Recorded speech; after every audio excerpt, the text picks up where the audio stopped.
Chapter 248. Yu did not have a father by her side since she was young, so she vowed to work hard to make up for this. After she started working, no matter how busy she was or how late she had to work overtime, she would always make time for dinner. Even if she had to take leave, she would rush home to have dinner with him before rushing back to the office to continue working overtime. Even though this behavior had caused a lot of dissatisfaction, she had never made an exception. Unless there was something special, she would also take leave from him in advance. Even if the little guy would protest and express his dissatisfaction, he would at most tell her to eat on time and go home early over the phone. However, it was rare for her to not return home at night. Last time was the first time. Last night was the second time. Today was the third time. For 2 consecutive days, she did not have dinner with him. Xianxia was very vexed. She raised her head and looked at the window of her house. The lights were still on. Her heart warmed, but at the same time, it ached slightly. This little guy, did he deliberately turn on the lights and wait for her to go home? Xianxia was about to go upstairs when the man behind her called out to her. "Are you leaving just like that?" Wuxia saw that she intended to go upstairs without him, and a trace of dissatisfaction appeared on his face. "What else do you want?" Xianxia turned to glare at him. "Don't you have anything to say?" Wuxia looked at her. Under the moonlight, his deep-set eyes shone slightly. "I want to go home." Xianxia turned around and swiped the door open. What he got in response was the heavy sound of the door closing in the corridor. Wuxia sat in the car and could not help but smile. He raised his eyes slightly and looked at the only window on the 10th floor that was still lit. A trace of contemplation flashed across his eyes. "Xianxia is my Yuntianyo's mommy.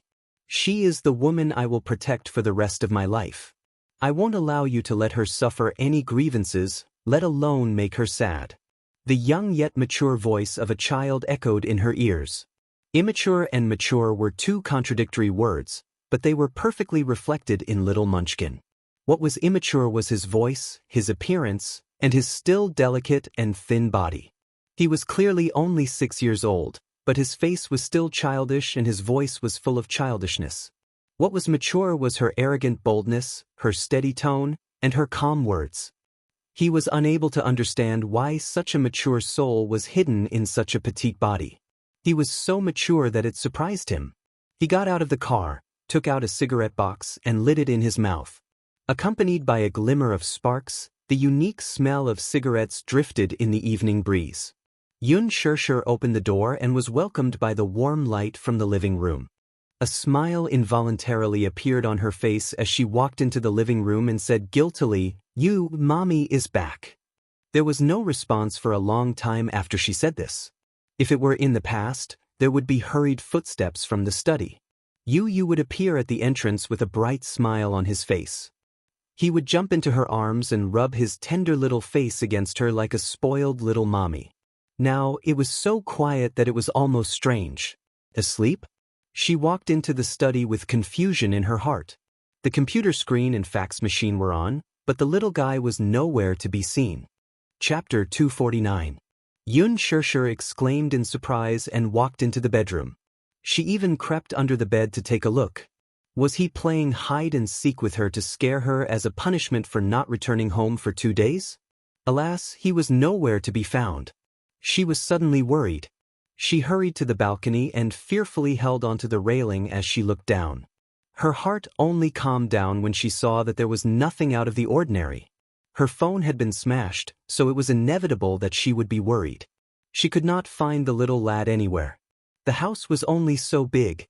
There were 2 bedrooms and a living room, and the layout was about 60 square meters. She searched every corner of the house. There was no one in the house, though. Xianxia was extremely worried. She returned to the living room and saw the phone on the floor at the corner of the table. She walked over to pick it up and realized that the phone had been replaced with a smartphone. She was feeling perplexed when she saw a note left on the table. She picked it up and saw a phone number left on it. Xianxia had an ominous feeling. She picked up Yu's phone and dialed the number with trembling fingers. Li Hanlin's steady yet anxious voice came from the other end. "Are you Yu's mommy?" Since it was Yu's phone, there was a caller ID. "I am." You are.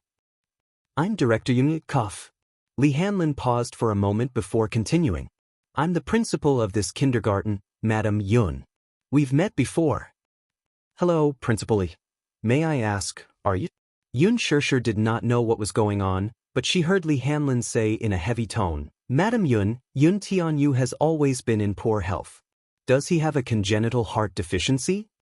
Yun Xianxia seemed to have expected something when she heard his words. Her heart clenched and her voice trembled uncontrollably. Principal, what happened to you?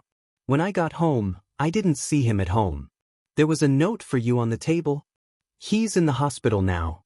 Not long ago, he called me and said that he was feeling unwell. I rushed over and sent him to the hospital. Li Hanlin paused, then suddenly said seriously, Madam Yun, I have to criticize you.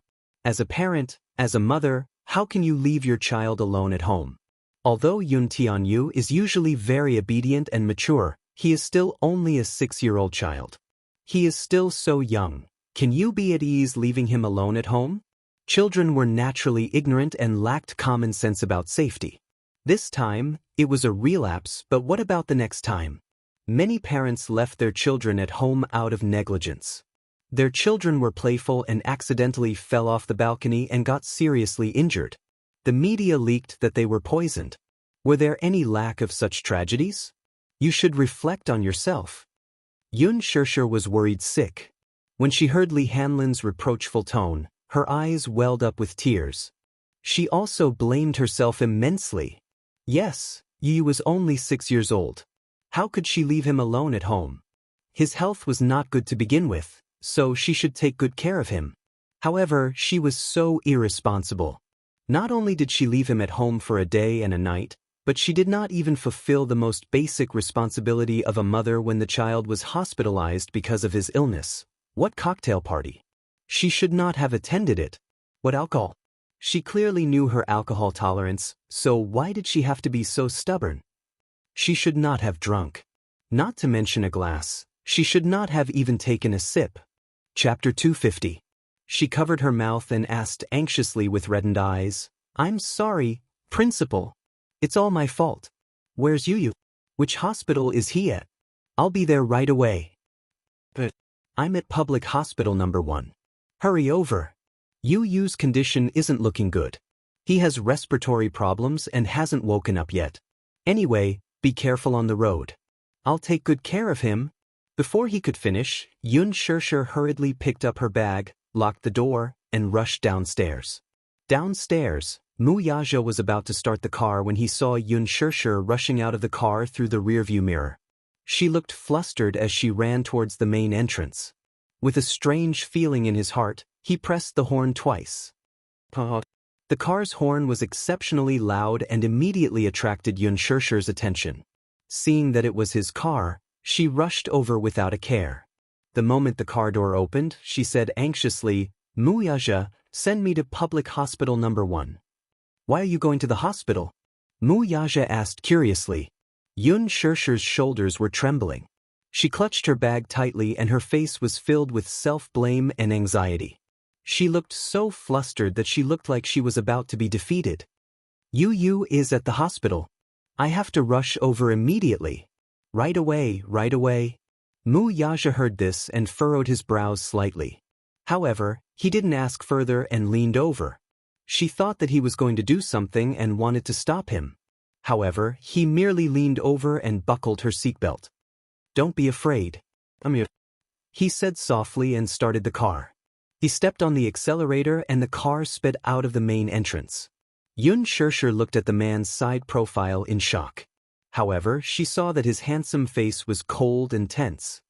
His expression was calm and there was no trace of a smile in his eyes. However, he wasn't flustered either as he looked straight ahead. Although she was anxious at this moment, she didn't know why, but she didn't panic like before. The words, "Don't be afraid, I'm here," seemed to brush away the uneasiness and fear in her heart. However, when she thought of Yu's painful appearance when he was young, her heart clenched tightly again. At this moment, in the hospital ward, Li Hanlin sat on a small stool at the head of the bed and put down his phone. On the hospital bed, Yu, who he said was not awake yet, and not in a good condition, was sitting quietly on the bed with a newspaper in her hands. Seeing that he had hung up on fairy tale, she put down the newspaper and crossed her arms. She leaned against the headboard and looked at him with a serious expression. She blinked her big black eyes and saw that he had put down his phone. She quickly asked, "What did you say?"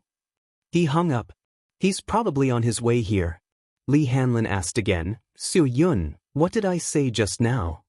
"There's no problem ahead. Didn't you tell her to be careful on the road?" Yun Tianyu reprimanded. "What if Mommy was in a panic and met with danger on the way here?" Li Hanlin's face fell with grievance. "I did, but I was afraid that she didn't hear me, so I called back, but no one picked up." Yun Tianyu crossed his arms and nodded solemnly. He calmly listed out rows of formulas in his mind. It was a 30-kilometer journey from the apartment to the public hospital. The subway was at the entrance and the bus stop was a few dozen meters away. There was no need to transfer. The last train was at 9 p.m. She couldn't make it. The bus was too slow, so Mommy must have chosen to take a taxi. It would take about 45 minutes. Chapter 251. Li Hanlin's eyes twitched. This child, he was so scheming. He was exasperated. Earlier, he had received a call from Little Munchkin and heard Little Munchkin's painful cries for help. He immediately put down everything he was doing and rushed over. When he opened the door, he saw Little Munchkin lying on the ground. He immediately rushed over and carried him up. Seeing that Little Munchkin had fainted, he didn't know what was going on. He pinched Little Munchkin's philtrum and was about to give him mouth-to-mouth resuscitation when Little Munchkin opened his eyes. As soon as he woke up, he slapped his face to the side. Disgusting! Just as Li Hanlin was feeling extremely wronged, he saw the little boy leaning weakly in his arms. His breathing was rapid and his face was flushed red. He quickly asked what was going on. He immediately pointed to the medicine box on the cabinet and said, Bring it over." Li Hanlin immediately brought the medicine box over. The little boy struggled to find the medicine bottle and took a pill. However, his symptoms did not improve. He hurriedly sent him to the public hospital. After emergency treatment, his condition was finally alleviated. However, his following request left him dumbfounded. "Later, if my mommy calls you, please make my condition sound more serious." Li Hanlin's eyes widened when he heard this. "President Yun, don't you love your mommy the most? Aren't you afraid that she will be worried? Shouldn't she be worried about me?" Yu retorted unhappily. He was speechless. Li Hanlin pondered for a long time. It seemed that his words made sense. She left me alone at home for a day and a night. Shouldn't she blame herself and reflect on herself? Yes, so, just once will be enough. Let her love me more. As Yu spoke, he lowered his head and gripped the corner of the blanket tightly. His furrowed brows made his back view look helpless. Only when one has lost something will they know how to cherish it. However, once you lose it, you can never get it back. That was how the phone call came to be. He had always doted on his mommy, no matter how big or small the matter was. As long as she could take care of herself, he would never ask too much of this stupid mommy. He only asked her to take care of herself so that he would be at ease. However, he realized that sometimes he would rather be a little more vulnerable and rely on her a little more. Only then would mommy's thoughts be more focused on him. "Oh," Yu nodded and frowned. "I don't think it's serious enough. What's not good? You shouldn't say that." He was silent for a moment, his eyes cold. Suddenly he said, "You should say that I almost died." Yun Tianyou's sinister smile sent a chill down Li Hanlin's spine. This child was truly unfathomable. Was he really only 6 years old? However, his words were not an exaggeration. If he had not arrived in time, Yun Tianyou's condition would have worsened, and it would have been very dangerous. Li Hanlin understood that the reason why he had asked him to say this was just a means. A child's world was extremely simple. They did not know how to beat around the bush or how to use tricks. Although Yun Tianyu was considered outstanding among the children, his outstanding EQ and IQ were unattainable by the other children. However, deep down, he was also incomparably simple. He only knew that if he appeared a little more vulnerable and pitiful, his mommy would show more love and care for him. Yun Tianyu slowly lay down and said in a low voice, I can't lose to that man. I must get mommy's heart back. Chapter 252. The car stopped at the entrance of the hospital. Yun Xianxia hurriedly alighted from the car and jogged toward the inpatient department. Mu Yaja parked the car and quickly chased after her. When she entered the inpatient department, she quickly took out her phone to call Li Hanlin, only to realize that her phone was out of battery. Yun Xianxia bit her lower lip in frustration. She had been careless and did not bring the note with the number with her. She did not even know which floor and ward Yu was in, so she could only bite the bullet and walk toward the nurse's desk. She was halfway there when someone called out to her from behind. Yun Xianxia, you're here. Yun Xianxia turned around in surprise and saw Li Qin, who was standing behind her, looking at her in surprise.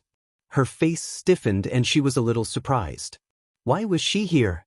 Yun Xianxia asked curiously, why are you here? The child is in the hospital. I just rushed over. Have you heard about this too? For some reason, Li Qin's tone toward her was very polite. She was no longer as sarcastic as before. With a smile on her face, her tone was very gentle. Li Qin was not like this in the past. Whenever she saw her, she would look mean and speak with a sharp tone. She could not get used to the stark contrast now. The child was injured? Yu? Could it be that Principal Li contacted her father and the rest to inform them to pay the hospital fees? That should be it.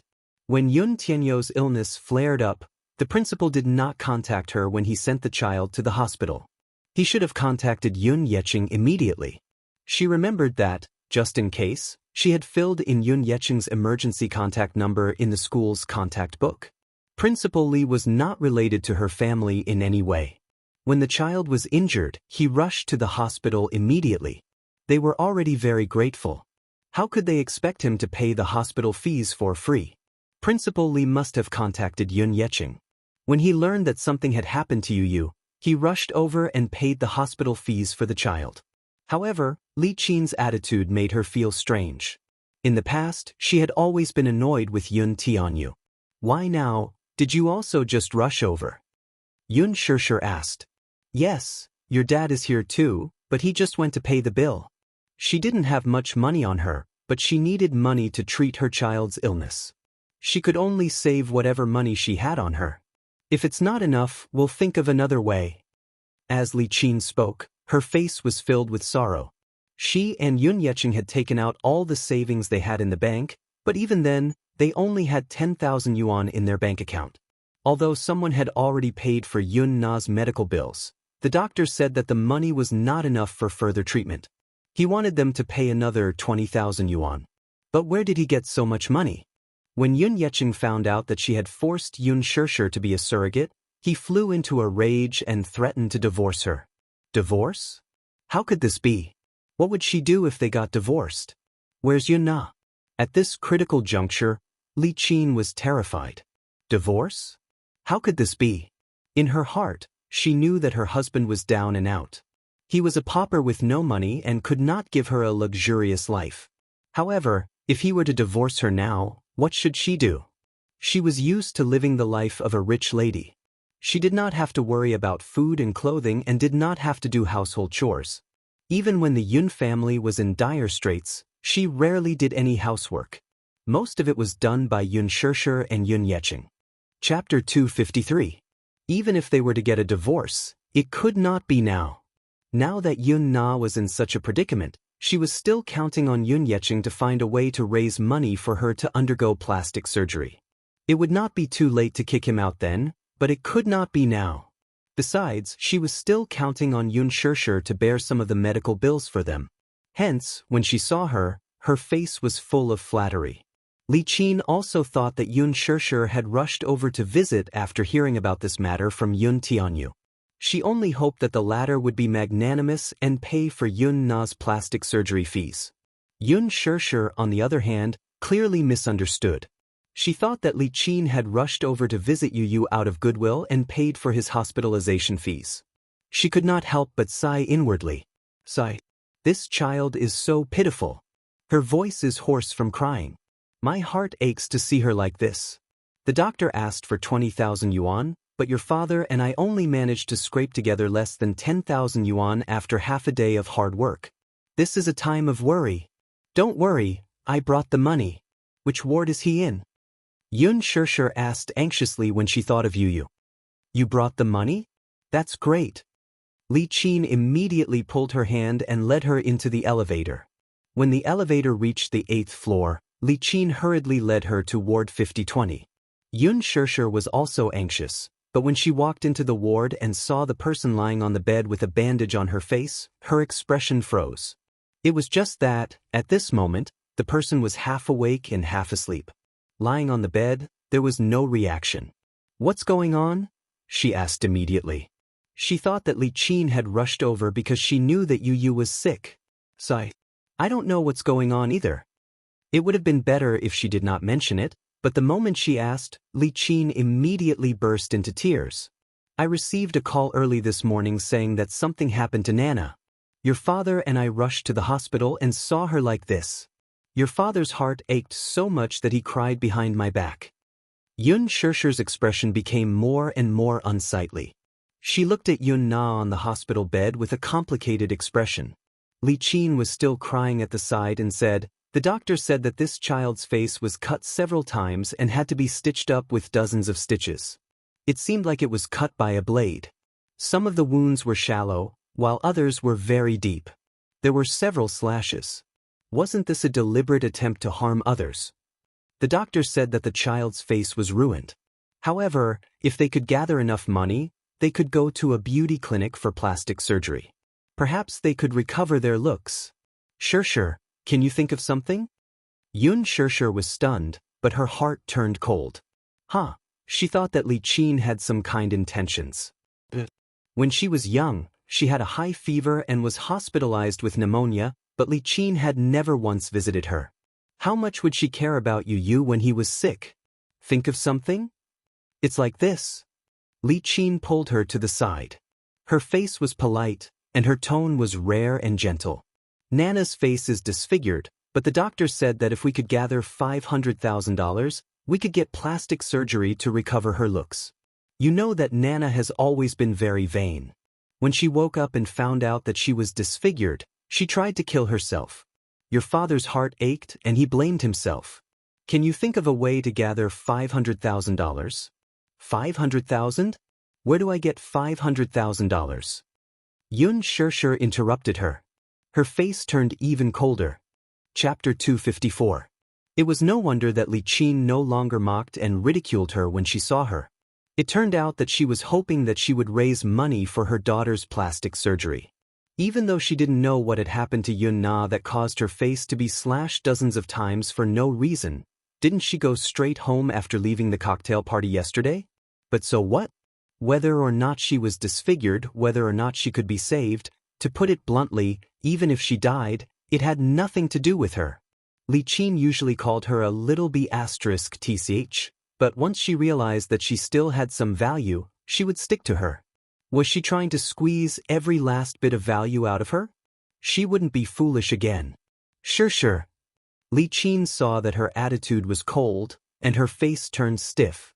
She was about to flare up, but when she remembered that all her hopes were pinned on her, she could only swallow her anger and say calmly, "You can't be so heartless.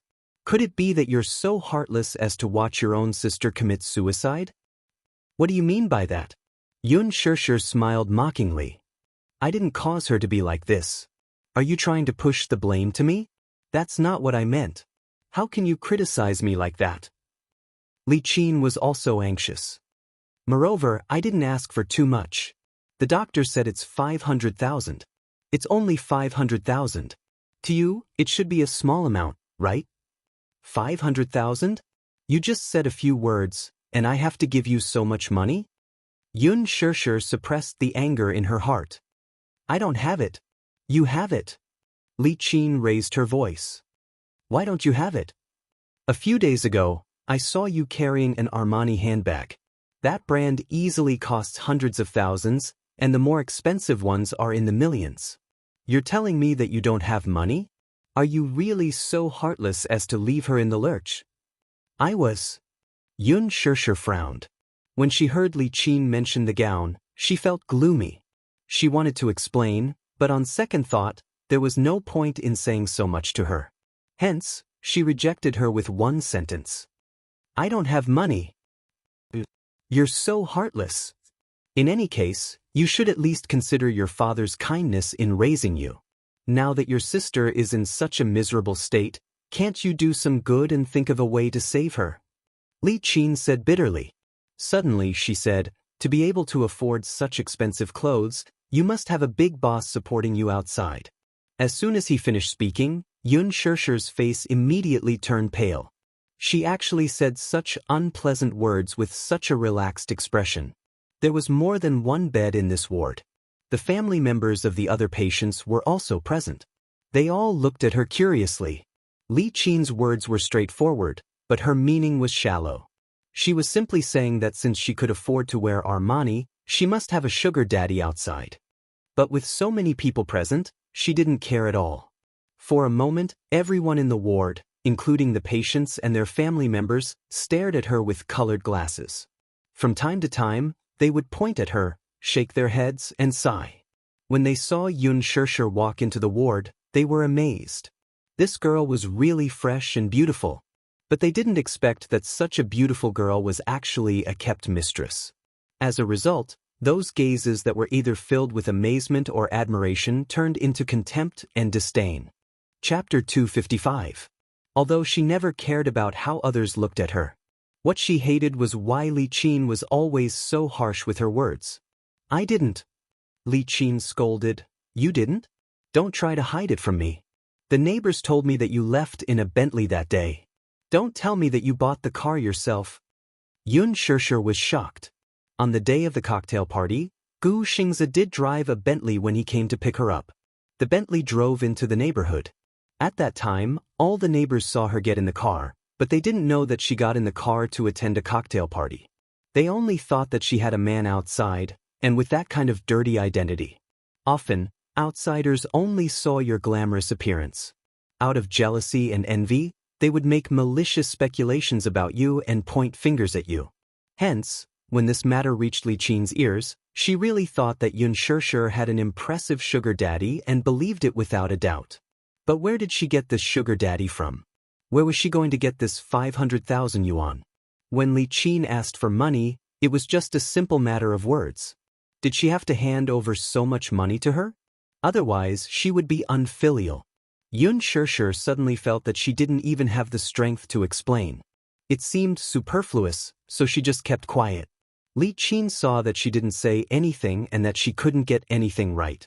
Hence, she turned to the other family members on the hospital beds and muttered pitifully, Hey, why didn't you say anything after I spoke for so long? Seriously, was it a sin in my past life to have such a heartless daughter like you? Yun Shirshir was expressionless. Her face was cold and ugly. The family members couldn't stand it anymore. They stood up and criticized Yun Shirshir with righteous indignation. Young lady, this is your fault. We're all family. The more difficult it is, the more you should help each other, right? Moreover, she's your mother. Your mother is begging you, but you're indifferent and cold. I've never seen someone as unfilial as you. That's right, the one lying on the bed isn't just anyone, it's your sister. How can you be so heartless? At the side, several patients lying on the hospital beds also complained. If I had such a daughter, I would rather throw her away when she was born than raise her. When she grows up, won't she still cause trouble for me? Yun Shirshir's shoulders trembled. Younger sister. Yes, she was her younger sister. Ever since she was young, she had always doted on her. If Yun Na liked clothes, even if she had to scrimp and save, she would still buy her a set of clothes with her pocket money. At that time, the iPhone was all the rage. It cost a few thousand yuan. She gritted her teeth and used the money she earned from her part-time job to buy it for her. Did she not treat her sister well? But what did this younger sister do to her? Seeing that someone had stood up for her, Li Qin appeared to be in the right. However, she looked aggrieved and helpless. You guys don't know. She's not my biological daughter. My husband and I adopted her. She's been estranged from me since she was young. Adopted? When everyone heard this, they were shocked. Then, everyone was furious. What an ingrate! I was wondering how can a biological daughter be so heartless. So, she's adopted? This is too much. You don't know how to be grateful at all. If your mother didn't adopt you, would you have the happy life you have today? Why don't you think about whose blessing it was that you were able to grow up to this age? Xianxia finally understood what it felt like to be unable to explain herself. At that moment, she was worried about Yu. She was anxious and turned to leave. Seeing that she was about to leave, Li Qin immediately walked up to her and grabbed her arm. Xianxia was annoyed and pushed her away. Li Qin fell to the ground, opened her throat, and started to cry. You're hitting me. I was just pulling your hand. Stop pretending. Xianxia said angrily. Yu is in critical condition now. I don't have the time to care about your nonsense. After saying that, she turned to leave. However, she was blocked by a group of nosy family members at the door. Where do you think you're going? Unfilial daughter, how can there be someone as heartless as you? Are you hitting me? Chapter 256. One of the women's tone was especially harsh, as if she had already taken Li Qin's place. She was so angry that her face turned red. She spoke up for Li Qin. If it were me, I would definitely be angered to death by an unfilial daughter like you. That's right. Everyone says that daughters are considerate and are their mother's little jacket, but this is the first time I've seen someone as heartless as you. Xianxia clenched her teeth and held back the tears in her eyes. Suddenly, she raised her head and asked, Are you done? Her voice was not loud, but it was full of confidence with a hint of bone-chilling coldness. For a moment, the ward fell silent. Everyone stared at her, either angry or surprised. They did not understand and only thought that she was hopeless. However, they saw her take a deep breath and say to everyone, What right do you have to criticize me? Little girl, you're quite fierce, aren't you? Xianxia did not back down and said, Did I scold you or glare at you? You've been speculating about me from the beginning, haven't you? Everyone was speechless and fell silent. Xianxia said again, Do you know me? Do you know how I've been living for the past 20 years? Do you know what I've been through? Do you know what I've been through? You don't know anything, but you act like you do. This is our family matter. Who are you to butt in? We didn't say anything. We just think that a girl who's so young doesn't learn good things at such a young age and hooks up with rich businessmen outside. That's right. Shameless, breaking into other people's families and not learning good things. People like you are the scum of society. Li Qin said, Don't say any more. I've lost all my face. Sigh, adopted children are not as close as biological children. There's nothing we can do about it. It's one thing to be filial, but it's another thing to be immoral. She's such a young girl. Why did she have to learn to be a mistress? Xianxia stood alone in the whirlpool of public opinion. Among the crowd, her back view looked a little lonely. However, just as everyone was condemning her, a man's elegant voice interrupted them. Mistress? Everyone turned their heads and saw a slender, mature man leaning against the door with a cold expression. His face was as handsome as a god, but there was a faint displeasure written on it. When Xianxia saw him, she couldn't help but feel embarrassed. She lowered her head and looked embarrassed. Yunna also opened her eyes. In fact, she had been awake for a long time. She was just pretending to be asleep. She was in a depressed mood. The wound on her face was inflamed, swollen, and painful. Now that Xianxia was unwilling to take out money to treat her face, she became even more angry. However, she was secretly pleased to hear that everyone was helping Li Qin to criticize Xianxia, despite not knowing the facts. A man's cold voice woke her up. When she opened her eyes, she saw Mu Yaja standing at the door. Mu Yaja? The CEO of Mu Group? Why was he here? When Li Qin saw him, she was petrified as if she had been struck by lightning. Yunna did not recognize him. She had sharp eyes. She did not know who this man in front of her was, but she noticed that this man's facial features were similar to Yun Tianyou's. Although they were similar, it was more than that. That pair of eyes, that high nose bridge, and that good-looking thin lips were exactly the same. Chapter 257. Could he really be the child's biological father? Li Qin was stunned. She scrutinized the handsome man in front of her. Armani's handmade shirt, tailored slim-fit trousers, expensive leather shoes, and an expensive watch on his wrist. Unlike those nouveau riche, this man exuded the aura of a true aristocrat. With one look, one could tell that he was from a prestigious family and was either rich or respectable. Li Qin was so shocked that her eyeballs were about to pop out. She knew that Yun Tianyou's biological father was a rich man. Such a generous remuneration was not something an ordinary rich man could afford. However, she did not expect this employer to be so handsome. Moreover, he looked very young, about 25 or 26 years old. Could it be that he was not married yet? If that was the case, then she regretted it a little. If she had known earlier, then back then, would she not have let Yun Xianxia off so easily? Li Qin clenched her fists as a flame of jealousy rose in her heart. Back then, Yun Yecheng had a pretentious relationship with the deputy director of a private hospital under Disheng Financial Group due to business reasons. Li Qin used this opportunity to learn from the deputy director that the Mu family was secretly looking for a surrogate mother. Although the conditions were harsh, the remuneration was very generous. Hence, she had an idea about Yun Xianxia. At that time, Yun Xianxia was only 18 years old. She was as beautiful as a lotus in clear water and was very outstanding. Hence, under repeated pressure, she brought Yun Xianxia to sign the contract. She even gloated over her employer's misfortune, thinking that he would be an ugly and obese middle-aged man. She was overjoyed at the thought of the B***starred she hated the most being trampled on by a fierce-looking man. However, now that she saw it, it was undoubtedly a ruthless slap to her face. If only she had known earlier, she would have let Yun Na do it. Perhaps, if that child had worked harder, she would have become a phoenix and become the Mu family's young mistress. When that time came, she would not have to suffer and worry like this. Not only Li Qin, but everyone in the ward was stunned. They had never seen such a handsome man. His face, which seemed to have been cast by a knife, was cold. It was as if his entire body was emitting a golden light. His every movement could not hide his noble aura. Mu Yaja slowly walked in and walked behind the woman standing in front of the bed. He reached out and stroked Yun Xianxia's hair.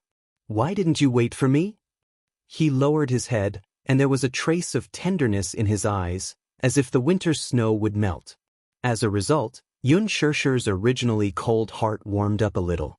The man's gentleness made her a little uncomfortable.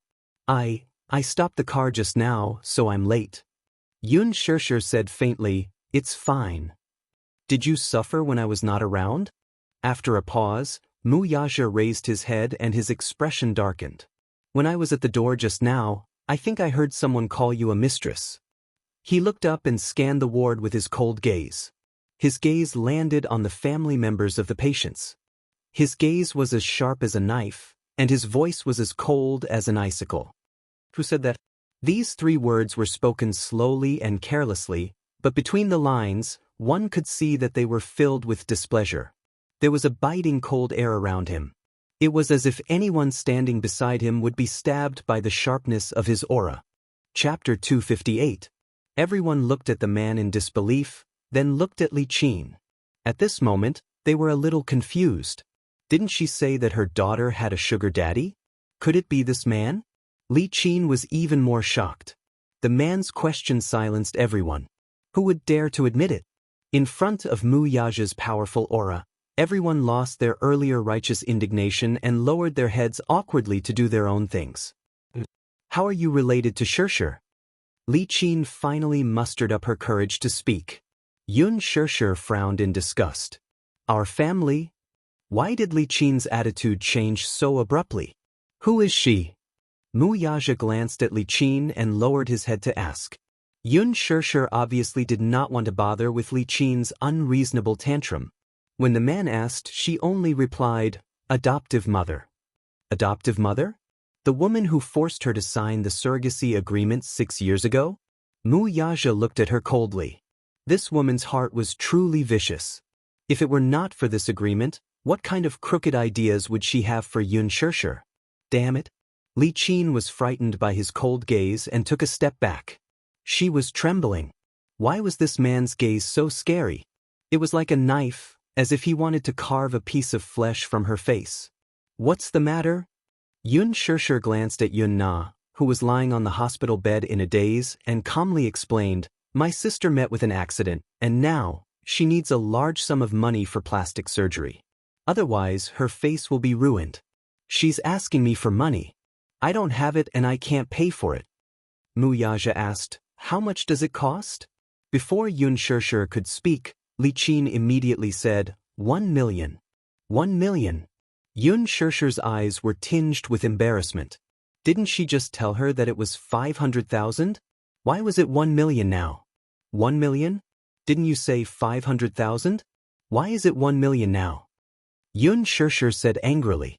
Li Qin said awkwardly, "Aya, you heard wrong." However, before Yun Shirshir could refute, another patient's family member who was originally on Li Qin's side stood up and said, "She didn't hear wrong.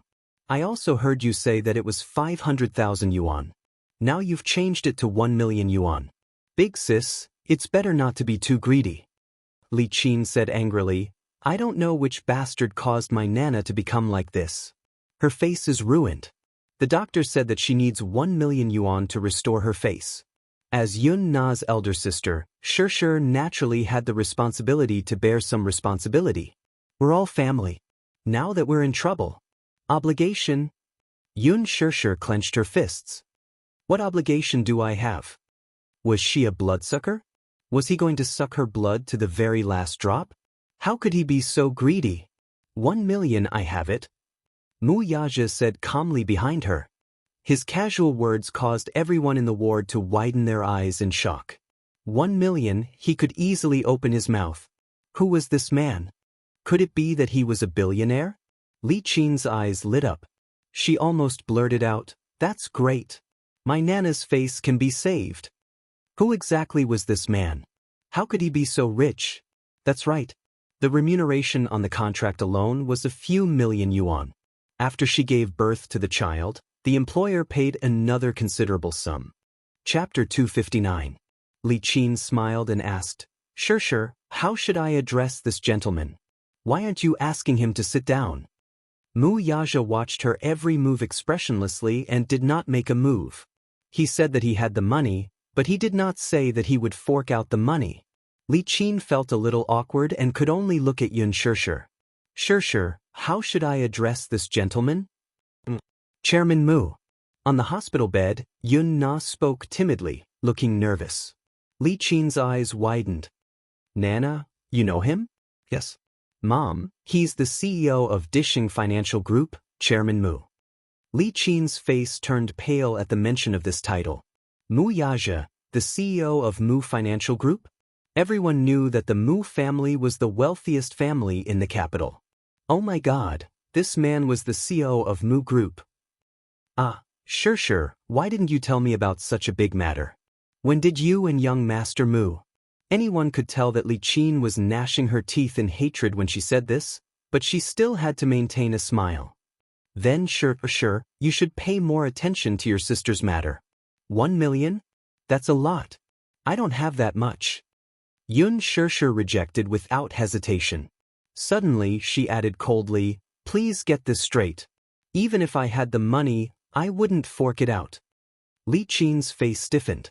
She almost lost her temper when she heard her refusal. However, Mu Yaja was present. She could only suppress her anger and turn to him for help. "Mr. Mu Yaja, you see, Nana is Shirshir's sister. We're in a pinch now. What do you think about this 1 million? Mu Yaja did not even look at her. He lowered his head and asked Yun Shirshir, "What do you think?" He was obviously asking for her opinion.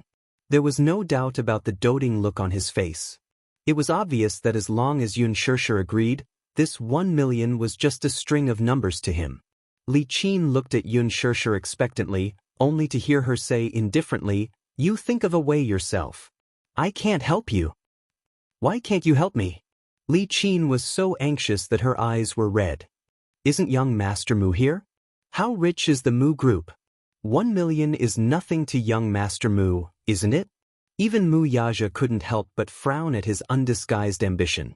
The other people in the ward sighed, as if they had seen through Li Qin's character. Greed, insatiable greed. Could it be that they had misunderstood the girl? For a moment, everyone felt extremely guilty. Yun Shirshir flew into a rage out of humiliation at her words. What was this? Was she forcing her to beg with her? Li Qin cried out in agitation. Shirshir, are you really going to leave him to die? Do you want your father to kneel down and beg you? Yun Shirshir was infuriated. Li Qin was using Yun Yeqing to threaten her. I'm leaving him to die? Yun Shirshir suddenly raised her chin and stared coldly into her eyes. She retorted word by word, she's your child, not mine. You're the one who taught her, not me. Why do I always have to clean up her mess? Yes, I was adopted by you, but am I your slave? Am I supposed to risk my life for you? How long are you going to use me? Isn't it enough? Haven't I been harmed by you enough? Li Qin was stunned. Everyone held their breaths. Chapter 260. Yun Shirshir held her aching forehead and said solemnly, if I had such a daughter, I'd feel ashamed. You play the role of a loving mother in front of everyone, but have you ever truly cared about me? Even if I'm your biological daughter, you don't seem to care much about me. Do you know that she's gambling outside? Do you know that she's taking drugs outside? Yes, I'm her elder sister. That's why I'm always the one cleaning up after her mess. Have you ever cared? Have you ever asked? Her enemies came to my door to collect debts, and I lost my job. I even had to pay off her debts with my hard-earned savings. What else do you want? Mom, are you a vampire? Will you only stop when you suck my blood dry? Li Qin's face flushed red at her words. Mu Yaja was slightly startled. He could not help but recall the day when he bumped into her. She seemed to be carrying a box and looked as if she had been kicked out of the company. So that's the reason? I advise you, instead of going around begging for help when something happens, it's better for you to educate your daughter properly before this happens. Today, she's disfigured, but what about tomorrow? Trouble comes from the mouth. Why do I have to bear the consequences for her every time something happens? Why should I? After a pause, she continued, I don't have time to waste with you. Yu is still waiting for me. If you stop me again, I won't go easy on you. With that, Yun Shirshir turned around and was about to leave when she bumped into Yun Yeqing, who was standing at the same spot with the bill in his hand. Dad. Yun Shirshir was stunned. She did not know how long he had been standing outside the door and how much of her words he had heard. Shirshir, is this true? He asked in a daze. She's taking drugs and gambling outside? Did you pay off her debts on her behalf? Yun Na trembled in fear at the sight of Yun Yeqing. Eminent, Yun Shirshir. Why did she reveal all these? Isn't she trying to get me killed? Dad, don't ask anymore. I don't want to talk about it. I've done a lot for this family, but they don't welcome me. If you don't welcome me, I'll just leave. Yun Shirshir lowered her head and brushed past him. I'm sorry, Yu is sick. I'm not in the mood to talk about this. Is Yu sick? Yun Yeqing was shocked. Just as he was about to chase after Mu Yaja to clarify the matter, he saw the latter turn around and glare at him coldly. His sharp gaze caused him to stop in his tracks, not daring to step forward. Mr. Yun, I suggest that you clean up your household affairs first. If you don't deal with it, I don't mind intervening. The meaning behind his words was that if he were to make a move, then he would surely not let Li Qin and Yun Na have an easy time. After saying that, Mu Yaja followed behind Yun Shirshir and disappeared around the corner of the corridor.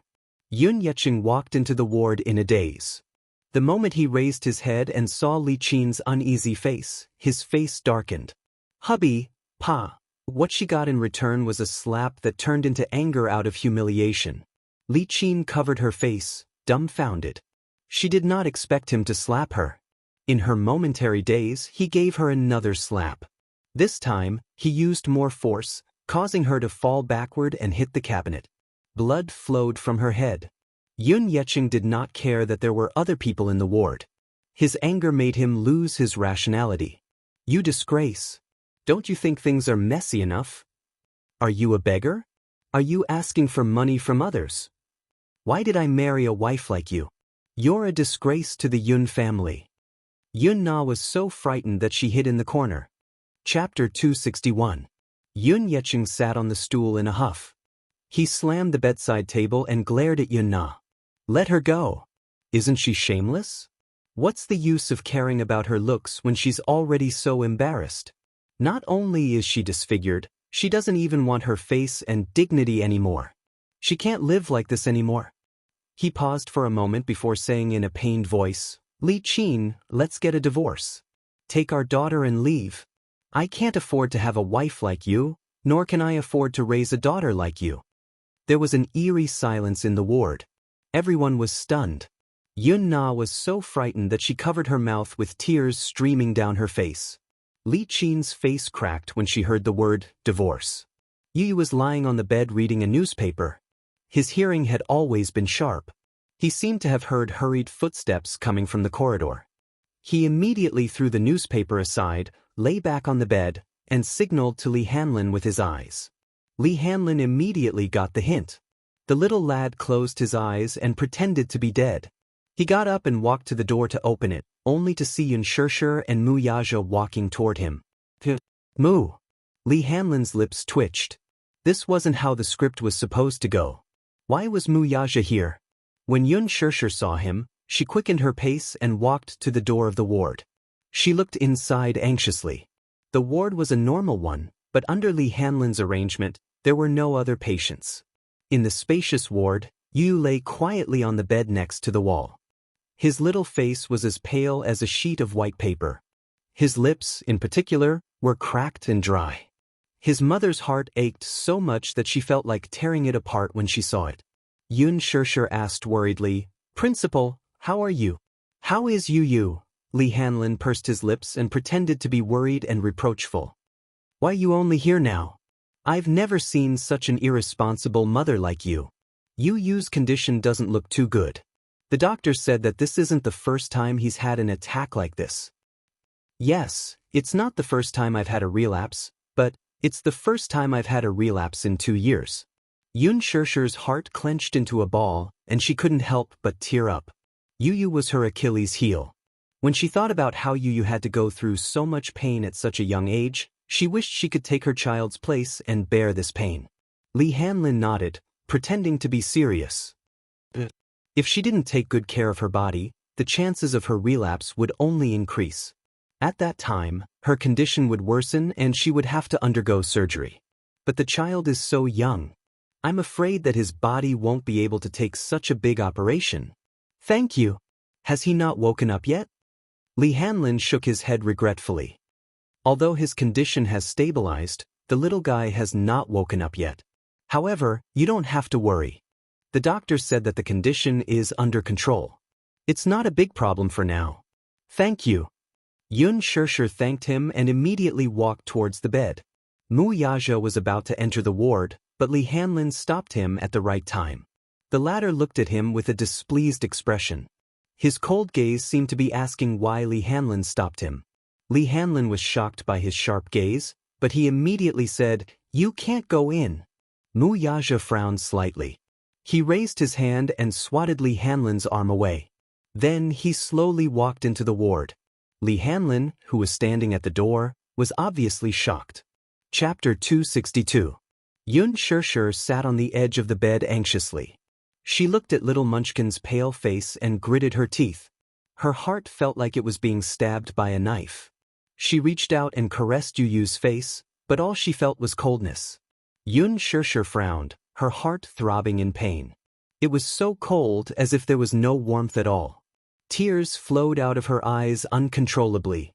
Her heart ached so much that she couldn't control herself. Yu. She called out his nickname softly, but her voice was as soft as a mosquito, for fear of waking him up. Mu Yaja stood behind Yun Xianxia and looked at little Munchkin on the bed. His heart felt strangely suffocated at that moment. What kind of emotions would a man feel when he saw his biological son whom he had lost contact with for a full 6 years? He only felt that something was constantly surging in his heart. This kind of feeling was unfamiliar and warm, and it was difficult to describe with any words. It wasn't the first time he had realized that he was a father. Back then, when this woman gave birth to Xiao Yichen for him, he, who had always been calm, actually made mistakes in the board meeting. After the meeting, he rushed to the Mu family's private hospital and took the infant from the nurse. It was so small, with a small head, a wrinkled face, and a pair of eyes that were tightly squinted. It was difficult for the infant's 2 small hands to hold his index finger. When he held the child in his arms, the crying child stopped crying in an instant. He waved his arms and hugged his hand. Then, he sucked on his finger out of instinct and started sucking on it. Mu Yaja was tickled by the child's interesting reaction, and his eyes were filled with joy. At that moment, he thought that he was dreaming. He was a father? He didn't have a happy marriage, he didn't have a beloved wife. He didn't even have the experience of waiting outside the delivery room anxiously like other men. It was as if a Xiaobao had fallen from the sky. He had become a father and he had a son.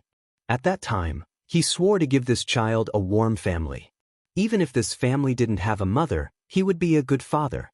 Mu Yaja's concept of a father was still that of his own father. But now that he had become a father, he felt somewhat at a loss, helpless, and complicated. It was his first time holding a child. He stared at Xiao Yichen for a long time, as if trying to find traces of himself on the child's face. But the child was still so young and his face was wrinkled. Only when he was 1 month old could he vaguely see that the child's lips were very similar to his, thin and well-defined. When little Yichen was a year old, even Grandpa Mu happily said that the child resembled him by 70 to 80%. Logically speaking, a son should be more like his mother, while a daughter should be more like her father. However, Xiao Yichen was extremely similar to him. It wouldn't be an exaggeration to say that he was a carbon copy of him. Now, as he stood in the ward and looked at Yu, who was lying on the bed, his heart was filled with complex emotions. Compared to 6 years ago, when he carefully carried a crying little Yichen in his arms, his feelings were even more complicated. When the pregnancy report came out that Yun Shishir was pregnant with identical twins, Grandpa Mu was very happy. However, the baby was born prematurely in August. He found out that his younger brother was not breathing when he was born and had died prematurely. He didn't even see the child with his own eyes, but he knew that the hospital had already taken care of the child's funeral. He was afraid that Grandpa Mu would be reminded of the past, so he didn't pursue the matter further. Chapter 263. Before he had met this child, especially when this child, whom he had never met before, had asked him to stay away from his mommy through the phone, he had only found it amusing and amusing. How capable could a child be? He had coldly warned him not to bully his mommy again, or else he would be irreconcilable with him. At that time, he had only admired this child.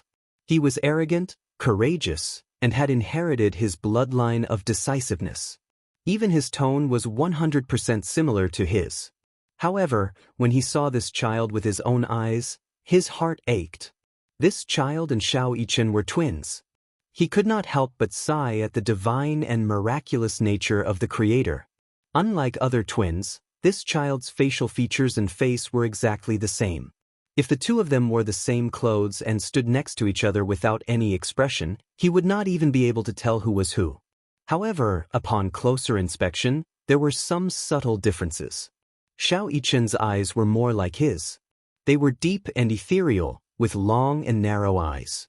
His eyelashes were thick like the feathers of a phoenix, and his nose bridge was high and straight. The tip of his nose was upturned, forming an arrogant arc. However, the casual gentleness between his eyebrows reminded him of Yun Shishir. His small mouth, the outline of his face, and the color of his lips were like hers. Yu's eyes, on the other hand, were a little more like hers. The black and white were distinct. His jet-black pupils were watery, as if they were hiding a beautiful starry night. They were like pitch-black and translucent agate stones. His nose bridge was high and straight like his, while his lips were pink and tender, moist and glossy like hers. Xiao Yichen had always been well-developed, and his height had shot up very quickly. Although he was only 6 years old when he stood next to him, he was as tall as his waist. His delicate face was rosy and healthy, and his cheeks were chubby with a little baby fat. He could not help but want to kiss them. On the other hand, Yu was a little on the skinny side. Yun Shishir had always been very attentive when it came to nutrition, But perhaps the child did not absorb it well, for his height could keep up with his growth, but there was not much meat on his body. He was thin and small. Although he was about the same height as little Yi Chen at a glance, his wrist was so thin that he could easily hold it with 2 fingers. Yun Xianxia called out to him. Yu opened his eyes slightly. Seeing that he was awake, Yun Xianxia was both surprised and happy. She hugged him and said sympathetically, You're awake. Mommy is late. I'm sorry. Yu's delicate little face cringed slightly and he pouted. His watery eyes were filled with tears of grievance. He rubbed against her arms longingly and grumbled, Mommy, why are you only here now? Yu has been waiting for you for a long time. Yu thought that Mommy didn't want Yu anymore. Sob. Yu hugged Yun Xianxia's neck with his little hands and rested his head on her shoulder in satisfaction. He rubbed against her like a kitten, greedily enjoying the warmth in her arms. However, when he suddenly opened his eyes and saw the man standing by the bed, his soft smile froze on his lips. Mu Yaja's footsteps were very light. He stood at the head of the bed for a long time and quietly sized him up without making a sound. However, when Yu opened his eyes and saw the man by the bed, his face turned cold and gloomy with his back facing Yun Xianxia. Chapter 264. It's him? Why is he here? He had thought that his mommy had come alone.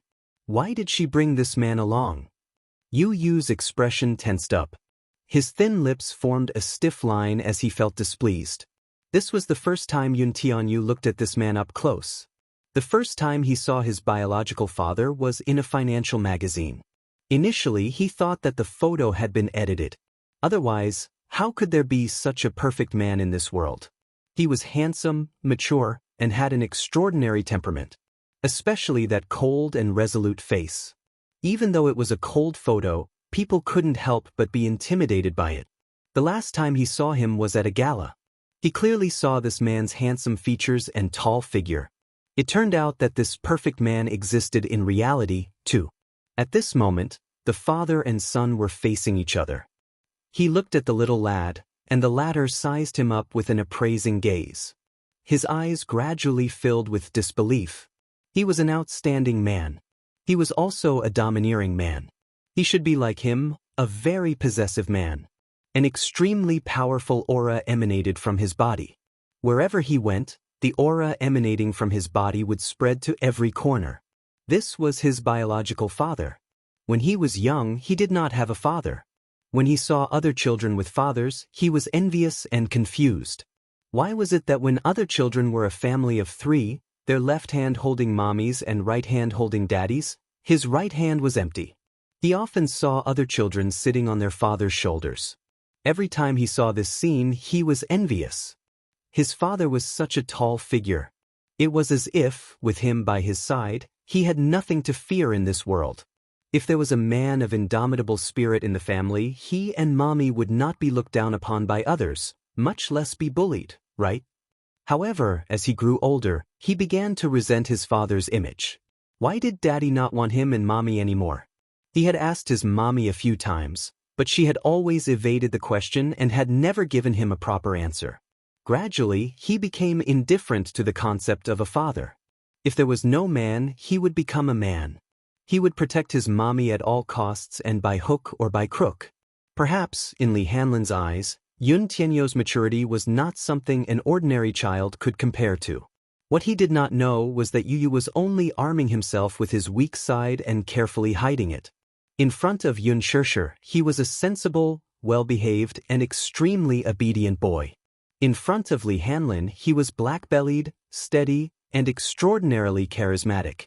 He did not need a father. He did not want to share his mommy's love with anyone else. At this thought, Yu's little hands hugged his mommy's shoulders. This man was really taking over his mommy's life step by step. He couldn't just sit back and watch.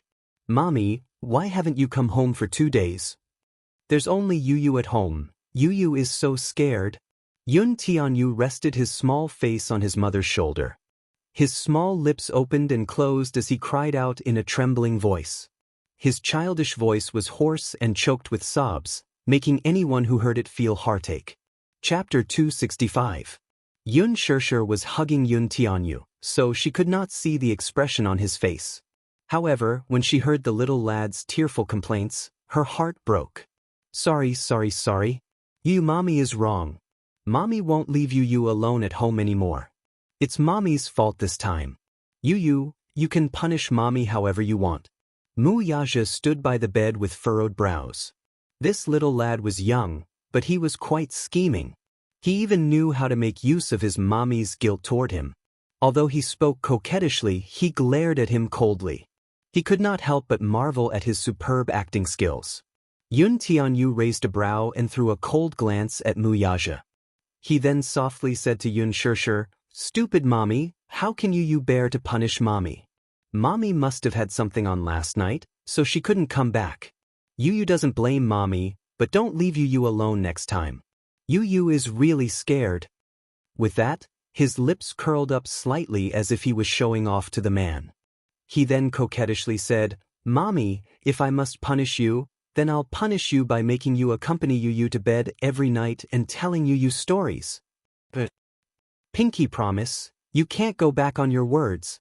Yu stretched out his pinky and hooked it. Yun Shirshir gently wiped away the heartache in her eyes and hooked her pinky with his. Pinky promise. Yu's eyes curved gently. He rested his forehead on Yun Shirshir's and rubbed it coquettishly. He pouted and said, "Mommy, Yu forgives you. You good boy." Yun Tianyu suddenly looked at Mu Yaja and pretended to be surprised. "Mommy, who is this uncle?" Yun Shirshir's expression turned awkward. He didn't know that Yu already knew his identity. Now that little munchkin mentioned it, he didn't know what to do. How should he introduce them? Could it be that Yu, this is your daddy? Yu would be terrified.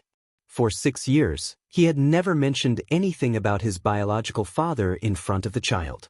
Now that he was suddenly told that he had a father, it was naturally difficult for him to accept. When she thought of this, her expression became extremely ugly. She subconsciously looked behind her and glanced at the man beside the bed. The latter was looking at her as if he was also waiting for her to explain. She sucked in a deep breath of cold air and could not help pursing her lips in distress. She really didn't know how to introduce him. Usually, her life was split between work and home, so she didn't have many friends. She had met a few of her friends, colleagues, and Yu. Although the child was young, he was very meticulous. While she was hesitating, Li Hanlin suddenly coughed lightly and secretly signaled Yu with his eyes. Mu Yaja turned to look at him. He immediately retracted his gaze and looked down. At the side, Yun Shirshir suddenly reacted and explained with a smile, "Yu, this is Mommy's university professor. His surname is Mu, and he took good care of Mommy when we were in school." She rarely lied, so she felt a little guilty. After Yun Shirshir introduced him, she secretly looked at the man's expression. Mu Yaja still had a gentle smile on his face. He didn't deny it, nor did he reveal any other emotions.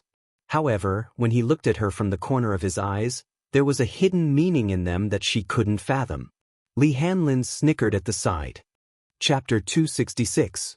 Yun Tianyu's expression did not reveal any surprise, but his eyebrows twitched subtly. Li Hanlin snickered at the side. This mother-son pair was really something. The son lied to his mother that his personal assistant was the kindergarten principal, while the mother lied to her son that the child's biological father was a university professor. The father-son pair was really something. They knew each other's identity, and the only one who was kept in the dark was Yun Shirshir.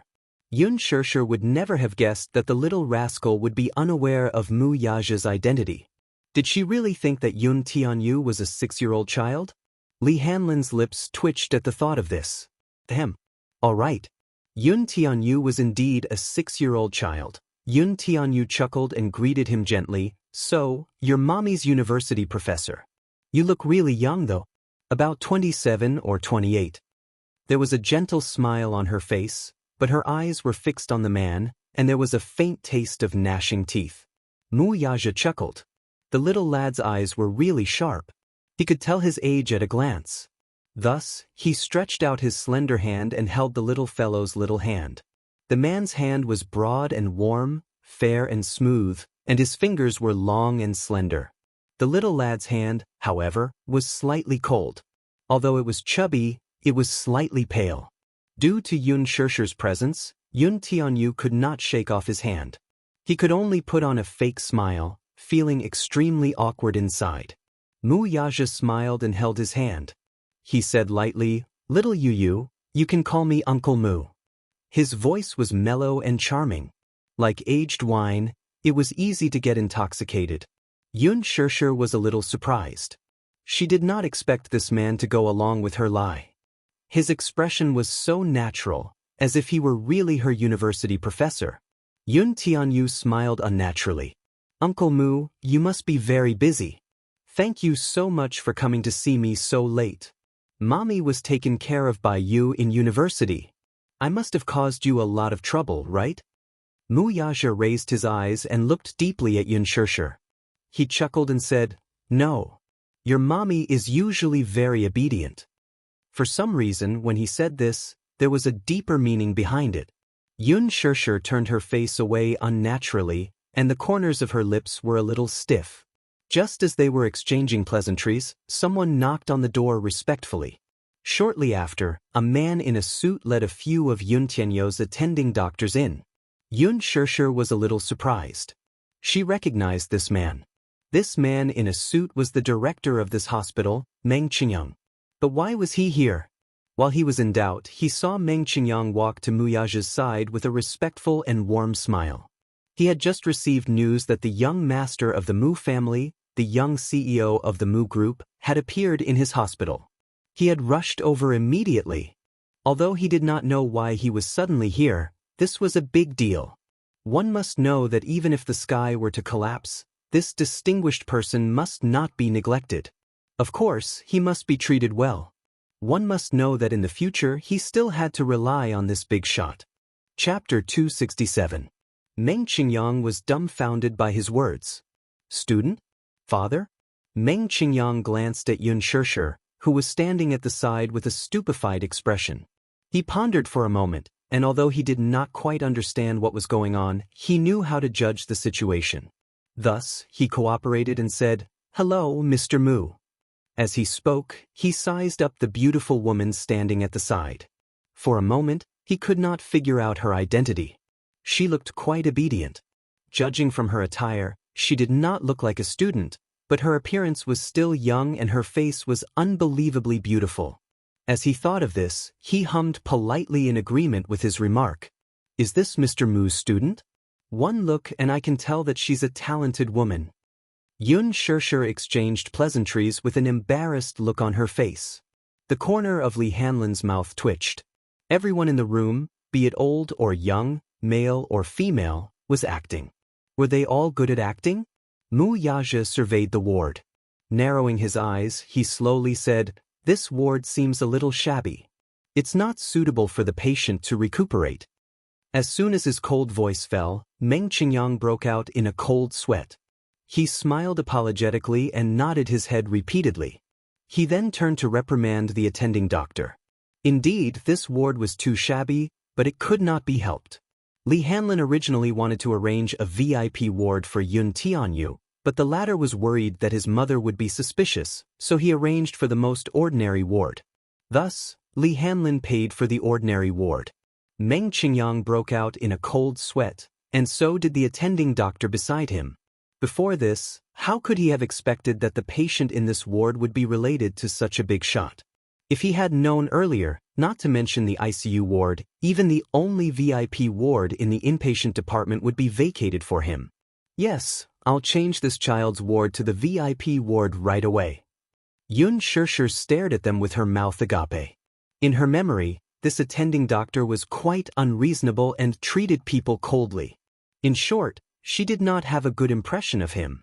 However, when they saw the hospital director and several attending doctors beside him, who were usually serious in speech and manner, bowing in front of Mu Yaja, they could not help but secretly click their tongues. After exchanging some pleasantries, Meng Qingyang walked out of the ward. Meng Qingyang's eyebrows relaxed and his face relaxed. He secretly heaved a sigh of relief. After walking a little further, he turned around and asked Zhao Rui behind him, "Zhao Rui, Let me ask you, who is the patient in that ward? Background? Zhao Rui was confused. Nothing special. He's just an ordinary patient. Take special care of him in the future. Vacate that intensive care unit and let him stay there. Send me the best specialist and nutritionist.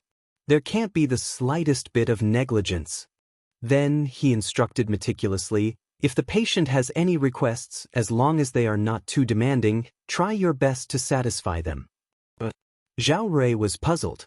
Meng Qingyang asked, do you know who the man sitting by the bed in the ward is?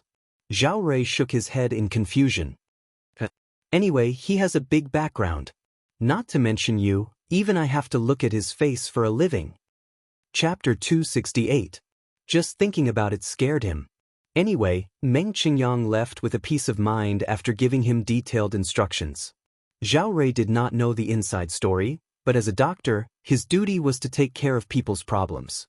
This was his job, so he would not neglect it. After sitting in the ward for a while, Yu suddenly looked up at Yun Xianxia and said coquettishly, Mommy, Yu is hungry. It's empty. Is it growling? As he spoke, he pouted and silently flattened his little belly.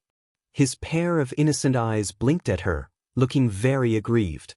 Yun Xianxia immediately asked gently, Yu, what do you want to eat? Mommy will go to the supermarket to buy it for you. There were many 24-hour convenience stores and cake shops near the hospital. It was very convenient to cross the road. But it's so late. Yu is really worried. Suddenly, his eyes lit up. He clasped his hands together and said softly to Li Hanlin, Principal, why don't you accompany my mommy? Li Hanlin immediately understood and nodded. Yun Xianxia was a little embarrassed and declined, No, thank you. It's so late now. Why don't you let the principal go home early? It's okay. The principal has always been very kind. Mommy, you're so weak. What if a bad uncle kidnaps you in the middle of the night? Principal Li is very powerful. He can protect you. Yeah, it's not too late anyway. I'll accompany you to buy things, send you upstairs, and go home. Don't worry about it. I like Yu very much. I already treat him as my own son. As soon as Li Hanlin finished speaking, he suddenly felt the sharp gaze of the man beside him, which was as sharp as a knife, on his face. Mu Yaja looked up and fixed his cold eyes on him. There was a hint of displeasure in his expression. It was as if he was questioning his words. Treat him as your own son? If looks could kill, he would have been cut into pieces. Li Hanlin took out a handkerchief and wiped off the cold sweat on his forehead. This father and son were so alike. The little one's aura was already intimidating enough. The bigger one's legs would turn to jelly with just one look. At that moment, the atmosphere in the ward was a little strange. Mu Yaja, Little Munchkin, and Li Hanlin exchanged glances. Yun Xianxia did not notice anything unusual about the three of them. She only thanked Li Hanlin gratefully. Thank you, Principal. I still don't know how to thank you for this matter.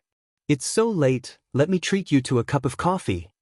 The two of them were about to leave, but before they could step out of the ward, she felt a tug on her arm and was pulled back. Mu Yaja had one hand in his belt. He leaned over slightly and whispered in her ear, Come back soon, okay? I don't like you being with other men. Mu Yaja breathed into her ear with a devilish smile, but there was a hint of warning in his eyes. Yun Xianxia's face turned red from his domineering and ambiguous words. She glared at him with her clear eyes, wanting to say something. Who are you to control me? Isn't it my freedom to be with whoever I want? Little mouth, you're quite fierce, huh? Mu Yaja was displeased. He gently bit her lip, not caring that they were in front of Li Hanlin. Li Hanlin stood at the side, not knowing where to look. Chapter 269. Fooling around? How is this fooling around? Yun Xianxia lowered her voice. Don't be naughty in front of the child. Mu Yaja's lips curled into a devilish smile, but he did not heed her advice.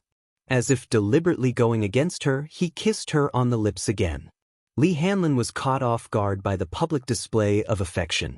He didn't even have a chance to dodge. His mouth was stuffed with a bulging bag of dog food. He only felt that he was so redundant standing there and couldn't wait to escape. Yun Tianyu, who was sitting on the bed, was stunned by the man's abrupt action. From his angle, he couldn't see what the man was doing. He could only see that he was lowering his body, and his well-proportioned body almost blocked his line of sight. He could only vaguely see that his mommy's face was flushed with an ambiguous blush. At that moment, something seemed to explode in his head. He angrily grabbed the pillow and punched it. Still, he could not help but ask with a fake smile, "Mommy? What are you and Uncle Mu doing?" Yun Shirshir awkwardly pushed Mu Yaja away at once. The man's face did not show any signs of unnaturalness. He raised a finger and slowly said, "I'm whispering to your mommy." The devilish smile on his face was obviously a blatant provocation to him. Yun Tianyo's lips curled into a smile, but the expression in his eyes had long been distorted beyond recognition. The corner of the blanket in his hand was also crumpled into a ball from his ravaging. Yun Shirshir, who was standing at the side, felt even more awkward. Whispering, "This man is really—" Yun Shirshir suppressed her anger and smilingly said to her son, "Mommy will go buy bread for you now. You must be good and not run around in bed." With that, she warned Mu Yaja, "Professor Mu, please take care of my Yu. I'll be back soon." With that, Yun Shirshir and Li Hanlin left the room. Just as the door to the ward closed, the father and son faced each other in the room. Yun Tianyo's smiling face turned cold all of a sudden. The gentle and doting smile on the little lad's face when he looked at Yun Shirshir earlier had long since disappeared. Mu Yaja looked at his serious expression. For a moment, he seemed to see his younger self in him. She was always cold and emotionless. She was always in a defensive posture, completely sealing herself in her own world. She had never opened her heart to anyone. Yun Tianyu looked at him coldly. His eyes were filled with vigilance, scrutiny, and indifference. Mu Yaja couldn't help but smile. He couldn't help but walk forward and sit beside the bed. Facing him sideways, he slowly reached out his hand and gently stroked his cold cheek. Yun Tianyo's face froze as his body stiffened. Almost subconsciously, he raised his hand and slapped the man's hand away. "Don't touch me." His words were cold and emotionless. There was only indifference. Thinking of his provocative behavior in front of him, he was filled with displeasure. Mu Yaja raised a brow in surprise. This little bun seemed to be full of hostility toward him. When Yun Shirshir was around, he could still put on a smile to deal with him. When Yun Shirshir was not around, the little bun could not even be bothered to put on a pretense in front of him. He suddenly felt that this little bun had inherited some aspects from his mommy. Chapter 270. He raised his eyes and stared coldly at Mu Yaja. Expressionlessly, he flipped the blanket aside and got off the bed. He slowly walked to the window, leaned against the wall, and crossed his arms. "Why are you here? Shouldn't you be at home accompanying your fiancé at this time? You're always pestering my mommy, it's so annoying." The moment he opened his mouth, the first word was full of thorns. It pierced through him so coldly that it was painful. Mu Yaja was not at all surprised by his indifferent and cold tone. This child was too sensitive. He carefully hid his most vulnerable side. Mu Yaja saw him leaning against the wall as if the huge wall was his only support at this moment. "Are you very pleased with yourself?" Mu Yaja looked at him with a raised brow. The little lad pursed his lips tightly. At this moment, he was like a little beast that had lost control and no sense of security. He hugged his arms tightly and suppressed all his anger and uneasiness. He repeated his words again. "Are you very pleased with yourself for bullying my mommy in front of me?" "Mu Yaja?" He called him by his name. Mu Yaja was not angry at all. He only curled his lips and slowly said, "According to seniority, you should call me Daddy." "Daddy?" Yun Tianyo's good-looking brow arched. "On what basis?" Mu Yaja said, "On the basis that my blood flows in your veins." "Is this answer enough?" The father and son, one big and one small, formed two extremes that were like fire and water. Yun Tianyo's eyes turned cold. "Is it enough?" "Not enough." He suddenly raised his arrogant chin and stared straight at the man's handsome face. His tender voice revealed a firmness that could not be ignored. "Do you think that just because we are related by blood, I should call you Daddy? I'm 6 this year. 6 years old. Have we met in the past 6 years? Have you ever fulfilled your responsibility as a father? Now, you suddenly appear out of nowhere and want me to acknowledge you as my daddy? As he spoke, his frail body began to tremble. Yun Tianyu's brows furrowed tightly. He lowered his head and gripped his wrist tightly as if he could suppress the anger in his heart. He lowered his eyes and said in a low voice, Wuxia, I think you're mistaken about something. It's not because we are related by blood that I should recognize you as my father. Wuxia was stunned. Yun Tianyu looked up at him and sneered. Did you carry me when I was born? When I'm afraid of the dark at night, have you ever sung a nursery rhyme beside my bed to coax me to sleep? When I was bullied by other children, did you comfort me by my side? When I was in kindergarten, all the children were taken home by their fathers. Where were you when mommy was being bullied? Now, 6 years have passed. You appear out of nowhere and want me to call you Daddy. Wuxia, do you think you're qualified? His tone was not agitated, and his voice was calm and steady as usual. However, his childish voice was faintly trembling. Even though he was calmly narrating something that had happened to someone else, his words were laced with blood and tears that had long since dried up. Yun Tianyu coldly said, You'll never know how mommy and I have spent the past 6 years. Chapter 271. That's right. I didn't know that I had a father like you. Yun Tianyu continued solemnly, When I first saw you in the magazine, I honestly felt agitated, wronged, and regretful. After a pause, the little lad raised his head and his lips curled into a mournful smile. What I'm excited about is that I actually have a biological daddy. Moreover, the man who gave birth to me is so outstanding and outstanding. I was aggrieved because where were you for the past 6 years? Regretfully, no matter how outstanding you are, I can't entrust mommy to you. Wuxia's brows knitted tightly together. The little lad's accusation made his heart clench and almost suffocate him. It was not that he did not feel heartache. His heart ached so much that it felt as if a heavy rock was pressing down on it, making it hard for him to breathe. Initially, he was a little surprised by his son's intelligence, but more than that, he was astonished. He and Xiao Yichen were twins, but unlike Xiao Yichen, this child was more mature and steady. This level of maturity was not something that someone his age should have. 6 years old was the most innocent age in a child's life. Children at this age were more likely to enjoy the innocence and beauty of childhood. He, however, bore a burden that children his age should not bear. This maturity was only natural, though. Little Yichen had been doted on ever since he was born. With him as the center, Mu Sheng's love, as well as his doting, had never stopped revolving. Even Mu Wanru, who was not close to him, had always indulged him in all matters, big or small. Although she was not his biological mother, Mu Wanru still fulfilled her duty as a mother. Yun Tianyu was different. He did not breathe the moment he was born. There were only weak signs of life, and he almost lost his life. Relying on his innate survival instinct, he let out a weak cry and came into this world. However, he did not have Xiao Yichen's health and liveliness from birth. Before he was 2 years old, he had experienced physical torture and pain.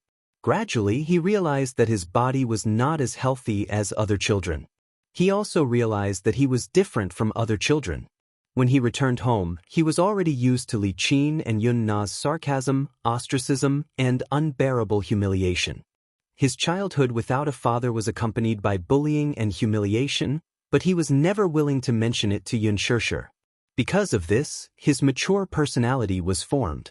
Yun Tianyu clenched his fists tightly. Suddenly, he relaxed them and his voice returned to its usual coldness. Since I was born, I only have a mommy and no daddy. I didn't have one before, and I won't have one in the future. Wuxia asked.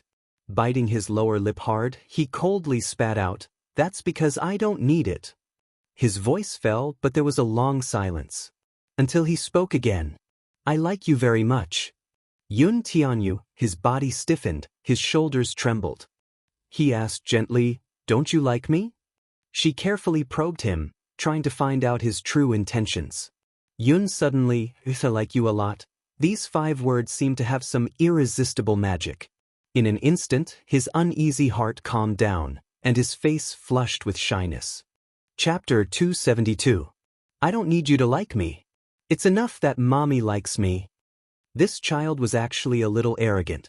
I've told you before that you're not allowed to provoke my mommy. Wuxia, do you think I can't do anything to you? Wuxia did not make a sound. Looking at his reddened face, which was full of awkwardness and hostility, he curled his lips. The ward was silent for a moment. After a long silence, Wuxia stood up abruptly. His tall figure instantly made the entire ward seem small and narrow. The man's aura was so strong that you had no choice but to puff out his chest. Alas, it was to no avail that his aura was completely suppressed in front of the man. The father and son stood facing each other. The height difference was so big that you could only raise his head to look at him. His neck was a little sore. He was so tall. Just like what he had imagined, his father was really tall and upright. His stalwart body seemed to be able to withstand all kinds of wind and waves. It was indestructible. When he first met him at the gala, he could not help feeling envious of his outstanding height. How nice would it be if he could grow up to be as tall as him? However, now that this man was standing before him, he realized that he was more handsome than he had imagined. It was not that he did not feel envious. Yun Tianyu muttered inwardly, he is so tall, can't he squat down? He raised his head to look at him. His height alone was enough to suppress him. As if telepathy between father and son, Wuxia seemed to have guessed his thoughts. He walked forward and half-squatted in front of him. Yun Tianyu was startled. This man was friendlier than he had imagined. Yun Tianyu. Wuxia calmly gazed at his face. His large palm gently caressed his cheek. This time, for the first time, Yun Tianyu did not resist his touch. Or perhaps, when he gently called his name, the man's deep and mellow voice was tinged with tenderness. It was exceptionally pleasant to the ears. He sized up the man. The man was also sizing up the stubborn little munchkin in front of him. However, the boy did not notice that the man's fingertips were trembling slightly as they caressed his cheek.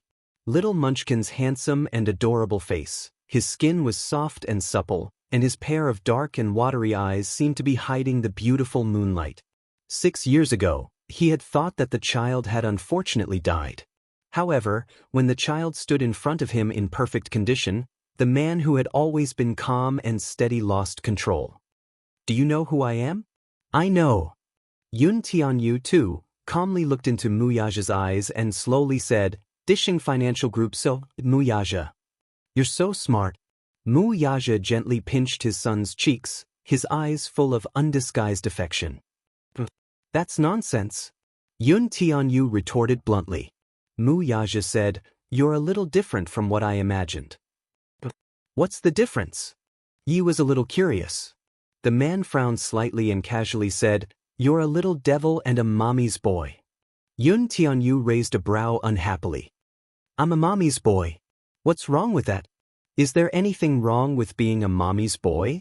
If a son doesn't dote on his mommy, who will? Can you count on other men? He seemed to be hinting at something by other men. Chapter 273. Yun Tianyu coldly retorted, How can you be in pain? Don't you have a fiancé? Wuxia, let me tell you, mommy is a treasure in my heart. If you want to dote on my mommy, it must be legitimate. Or do you treat marriage as child's play? I don't know what mommy is thinking. However, I won't allow a relationship without a proper status. The little guy was still young, yet he knew that he needed a proper status. Do you think that mommy is a woman you can toy with as you wish? Yun Tianyu arrogantly crossed his arms, his eyes cold. As long as I, Yun Tianyu, am around, no one can bully my mommy. You can try if you dare. There was no doubt in his threatening tone that he would not show mercy to those who bullied his mommy. The father-son pair's conversation was more like a negotiation, and it had already reached a boiling point. Wuxia lightly said, You said that you will protect your mommy. I don't doubt your ability. However, have you ever thought that when you grow up and get married and have children, your mommy will be all alone again? Can you bear to do that? Yun Tianyu firmly said, I won't get married and have children. I will accompany my mommy until she grows old. I will stay by her side and never leave her. The little lad's eyes were exceptionally resolute when he said those words. Don't you wish to have a complete family? Mu Yaja pinched his little hand and gently placed it in his palm. His lips curled into a smile. A daddy, mommy, and an elder brother? Yun Tianyu coldly withdrew his hand from the man's palm and slowly said, a complete family isn't enough. If we don't love each other enough, being together will only be painful. Mu Yaja was stunned. He did not expect this child to know so much. If my mommy falls in love with a man one day, perhaps I will respect her choice. However, the prerequisite is that this man must love my mommy enough.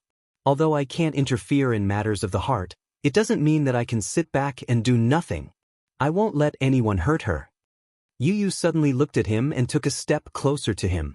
She poked his chest with her little finger and asked coldly, if that's the case, then let me ask you, do you like my mommy? Her soft fingertips poked at his chest, but she didn't use much strength.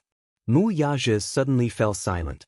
In fact, even he himself did not know what kind of feelings he had for Yun Xianxia. What is like? In the world of love, he was like a blank piece of paper without any color. He didn't understand feelings and he didn't know what love was. For as long as he could remember, he was like a marionette. It was only when Xianxia was born and he looked at the baby's tender face in his swaddling clothes that he vaguely understood his father's feelings for his son. Emotionally, he was clumsy. He doted on and spoiled Xianxia in every possible way. He wanted to give him the best in the world. Now, his heart ached for Yu and he loved her to the core. The more he looked at the boy, the harder it was for him to control that distinct and unfamiliar feeling in his heart. Perhaps this was a father's love. This feeling of blood being thicker than water seemed to have seeped into his bones along with his blood. It was very clear. At the same time, he wanted to give him a warm family. In this family, there was a father, a mother, and an elder brother. He wanted to make up for the 6 years that this child had been missing. However, when this child poked his heart and questioned him, he was a little lost. Chapter 274. Did he like her? What did it mean to like her? If he had a strong possessiveness toward her, and this was considered as liking her, then he could answer that he liked her. However, he understood that possessiveness and desire did not mean that he liked her. Thus, he was momentarily at a loss regarding this question. Seeing his hesitation, Yu was displeased that he was still hesitating over this question. You're hesitating for so long. I can tell that you don't like my mommy at all. Yu paused for a moment, his eyes revealing a hint of coldness. Since you don't like her, then, why are you still provoking my mommy? You have an older brother, Mu Yaja suddenly said. Yu was stunned for a long time before replying, I know. Why did he suddenly mention that child? Yu looked at him in confusion and did not speak again. At the mention of Xianxia, a doting smile appeared on Mu Yaja's face. His name is Mu Yichen. He's as tall as you. When he stands next to you, even I can't tell who is you and who is him. Yes. Yu's eyes suddenly became a little dazed. He knew that he had an older brother. In fact, he did not reject this older brother. It was just that he subconsciously resisted him. However, hearing Mu Yaja mention him, he was a little more curious about this older brother of his. Perhaps it's telepathy between brothers? He always mentions to me that he has a younger brother. Mu Yaja looked at him and smiled. At first, I thought that he was just a child's babble. Now, I find it incredible. I can't help but marvel at the wonders of the Creator. As soon as he finished speaking, Yun Tianyou's face was filled with disbelief. At the same time, his eyes could not help but become a little dazed. He dreams of me?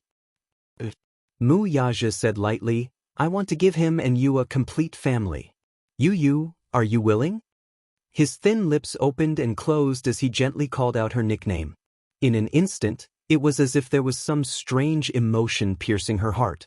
Caught off guard, an inexplicable feeling spontaneously arose in her heart. A complete home. A home where he had a father, a mother, and perhaps a brother who loved him dearly? In front of him, this man was gently asking for his opinion, asking if he was willing. His heart longed for it so eagerly. However, when he opened his mouth, he said with an awkward expression, I don't want to. The man's expression did not change. Obviously, he was not surprised by his answer. Not to mention letting a 6-year-old child accept his identity as a father, even for himself, it took a lot of effort to digest the unexpected news that he had a 6-year-old son. Moreover, the child in front of him was extraordinarily intelligent and had his own opinions. From the conversation, the child's every word was to protect his mother. He did not give him a way out and pressed him step by step in order to test his feelings. Standing in front of him, he did not have the slightest bit of stage fright or fear of strangers. He was calm and decisive. When it came to his mother's happiness, there was no room for subtlety. His thoughts were also very clear between the lines, and his negotiation methods were also exactly the same as his. With just a few words, one could tell that he was a capable person despite his young age. From that sentence, Wuxia, let me tell you, Mommy is a treasure in my heart. If you want to dote on my mommy, it must be justified. To the child, the most important condition for his happiness was his mommy's happiness. Chapter 275. Yu said coldly, it's not enough that you like me. My mommy has to like you as well. Wuxia's eyebrows twitched. He was a little impressed by this child's domineering and arrogant attitude. As expected of his son, his every movement was filled with the demeanor of an imperial lord. Yu suddenly smiled. The elegant curve of his lips made him look like a polite little gentleman. Wuxia, you better be clear about one thing. Maybe in your mind, your love is a great gift to other women. But to my mommy, this is just the basics of true love.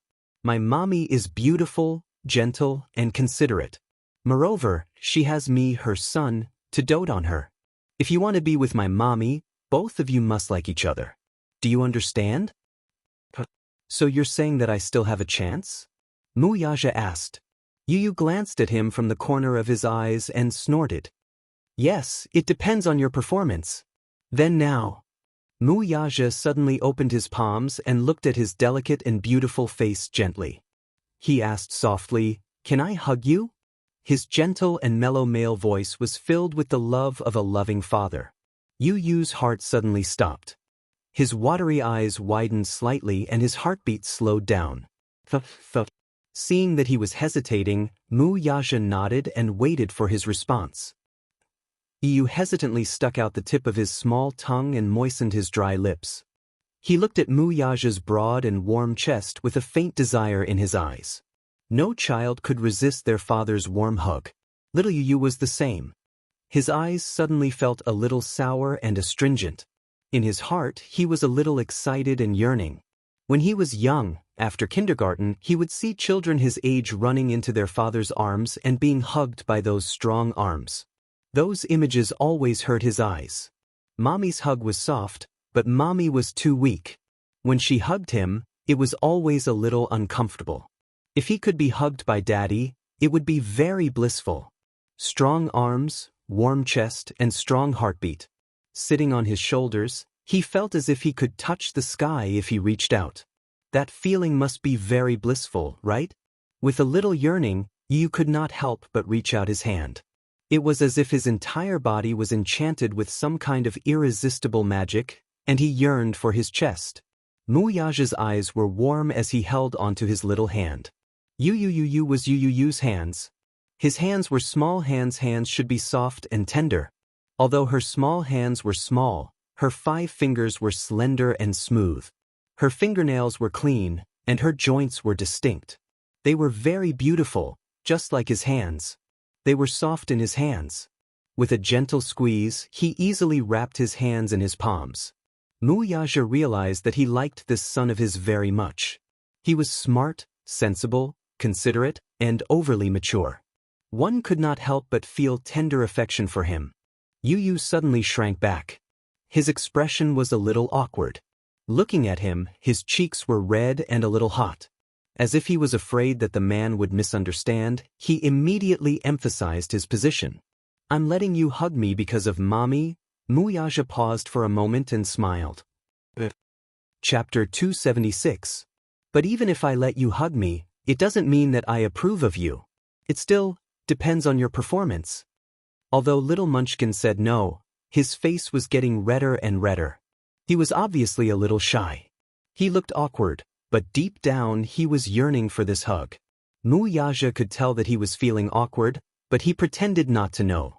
He only nodded and said, "Okay. Just once, just this once." You repeated. When the man nodded again, he pursed his lips and took a step closer to the man nervously. One step at a time, and then another, until Mu Yaja's muscular arms reached under his armpits and hugged him firmly into his embrace. In an instant, Yu Yu's face was burning hot. Mu Yaja scooped up the little lad, his left arm supporting his little but effortlessly. The child was too skinny. Was it because of malabsorption or malnutrition? Or was it because that stupid woman didn't nourish him properly? Children at this age were still growing, so they should eat more. Yet he was so skinny. This was the similarity between mother and son. But he didn't know that it wasn't that Xianxia didn't pay attention to nutrition, but that little Munchkin's body was naturally weak and couldn't absorb enough nutrients. No matter how much he ate, he didn't gain weight. Hugging the little lad, who was as light as a feather, the man lowered his head to look at him. Yu Yu, on the other hand, lowered his head shyly and buried his face in the man's arms. He was afraid that the man would catch a glimpse of his blushing face. What was this feeling? An unfamiliar fatherly love. It was the fatherly love he used to yearn for. His strong arms seemed to be able to hold up the sky. His warm chest seemed to be able to melt the coldest snow in winter. Yu Yu carefully placed his head on his chest. What responded to him was a strong heartbeat. The tip of his nose suddenly felt sour, and a faint blush appeared on it. Unknowingly, his thick eyelashes had become wet. So warm, thump, thump, thump, it was like the sound of a drum.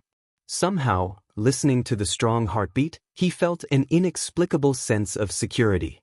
Unknowingly, he fell asleep just like that. When Xianxia returned with the bread and milk, little Munchkin was already fast asleep in Mu Yaja's arms. When he opened the door, this was the scene that greeted him. She saw Mu Yaja sitting on the edge of the bed with little Munchkin in his arms.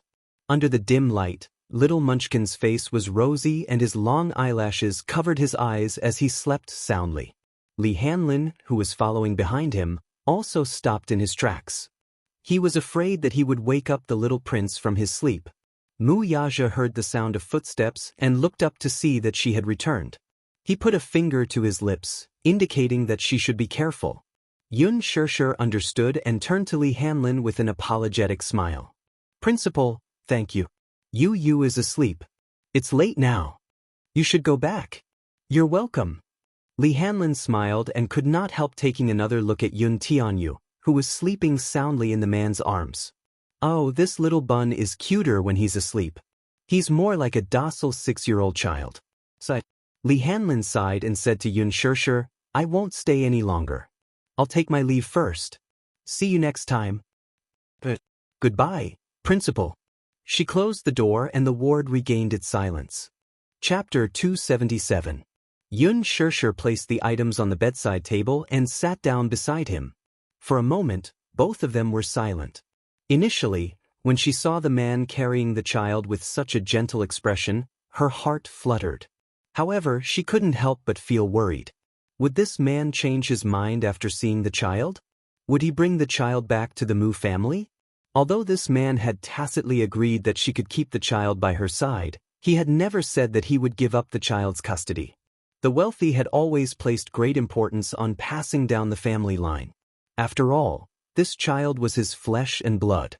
Even if he agreed, would the Mu family behind him agree to it? They probably wouldn't agree to it. Xianxia couldn't help but feel vexed. She was not attentive enough. She should have protected the child well. Now that his identity had been exposed, she was in a very passive position. Mu Yaja carried little Munchkin quietly and lowered his head to look at the child's tender little face. His expression was focused, and he didn't know how much time had passed. Xianxia was surprised. She was a little surprised. In her impression, this man had always been known to be domineering. When she first met him, he appeared in the dark room with a cold aura. His every move was indisputable, just like a high and mighty overlord who wouldn't allow anyone to resist or defy him. No matter how scared she was, the man didn't care about it at all. When they met again 6 years later, he was still as arrogant as ever. From the moment he was born with a golden spoon in his mouth. Born as a crown prince, he lived a life of luxury and wealth. He was born arrogant and haughty. However, at this moment, the man in front of her was so quiet and even more patient than she had imagined. What surprised her even more was the way he carried the child. There wasn't a trace of awkwardness. Little Yu could sleep so soundly in his arms. Did he often carry Xianxia to sleep like this? He must be very experienced. However, with his status, he should have hired a group of servants to take care of the child, right? Or would he do it himself? After a long period of observation, the man suddenly raised his head and looked at her. When their eyes met, Xianxia was slightly shocked and immediately retracted her gaze. There was another long silence. Xianxia looked up at him, but saw that the man was still in the same position, as if his arm would never be sore. That was amazing. When she carried Yu for 2 hours, her arms could not take it anymore. They were sore and painful. Aren't you tired? Wuxia raised his eyebrows and shook his head. I'm not tired. How about I hold him for a while? Xianxia said. Wuxia gazed at little Munchkin's face and said slowly, no need. I want to hold him for a while longer. Xianxia mumbled, that's amazing. Don't your hands get sore? With a doting expression, Wuxia faintly said, Xianxia always had nightmares when he was young. Every time he woke up, I had to coax him to sleep. Xianxia's heart skipped a beat. When he mentioned Xianxia, she felt as if there was a warm and sour feeling in her chest. Why do you always have nightmares? Wuxia frowned slightly, and there was a hint of confusion in his eyes. I dreamed that someone bullied his younger brother. Xianxia was stunned. What is this dream? I don't know. Wuxia narrowed his eyes. Maybe it's the telepathy between the twins? Chapter 278. Just as he finished speaking, a series of footsteps suddenly came from outside the door and stopped at the door of the ward. Knock, knock, knock. There was a knock on the door. Xianxia frowned and walked to the door to open it. Standing outside was her father, who looked weary and worried. She did not know why, but he seemed to have aged 10 years overnight. Startled, Xianxia looked behind him and did not see Li Qin and the rest. Seeing her guarded look, he quickly said, There's no one else. I'm the only one here. Dad. Xianxia looked at him with a complicated expression. She wanted to say something, but no words came out. Helplessness, heartache, guilt, and determination were written all over her face. He saw it all. He really owed this child too much. This time, he came here to sort things out. Sure, I'm here to see you. I also want to talk to you about something. Xianxia's lips curled up. Dad, Yu is fine. The doctor said that he's fine now. It's probably an old illness, so he's asleep now. Xianxia sighed and said slowly, Don't worry, I'll just take a look. I'll leave after that. Xianxia nodded and opened the door slightly. Xianxia walked in and, as if he did not see Wuxia standing at the side, walked straight to the bed. At this moment, Yu had been carefully carried to the bed by Wuxia. He was covered with a blanket, looking peaceful and docile.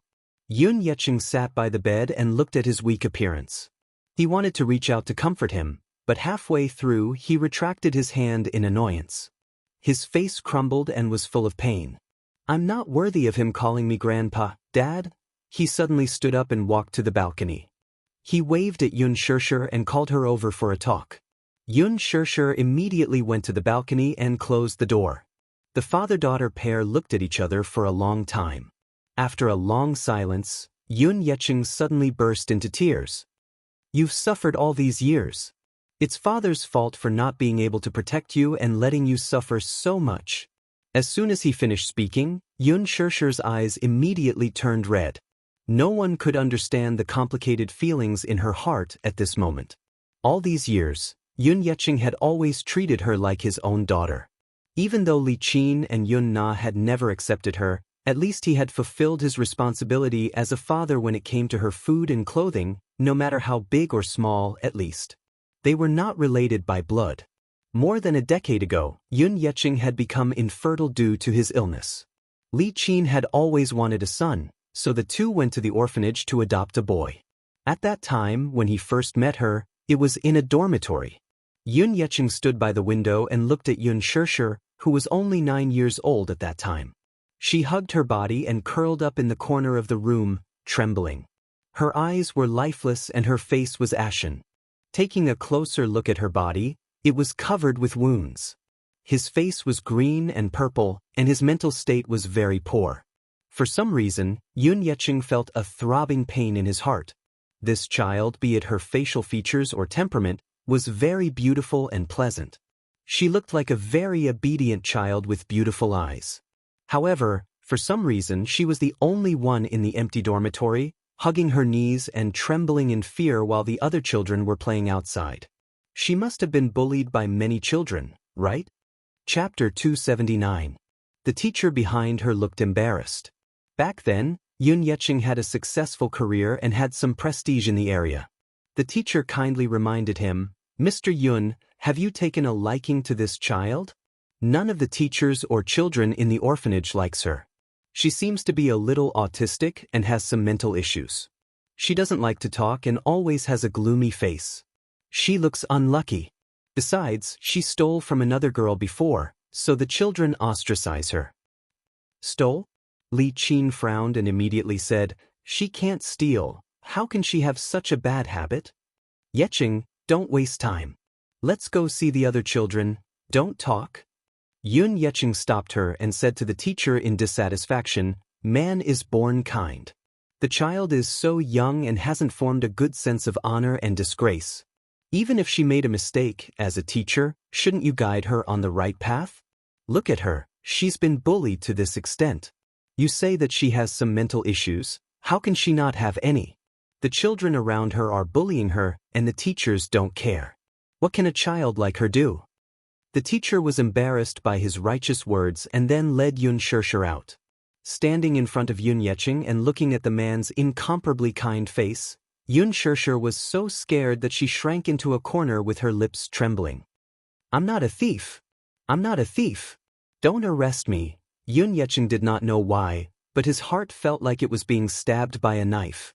Even though he knew very well that he was not related to this child by blood, his heart ached so much that he almost could not breathe when he saw her fragile state.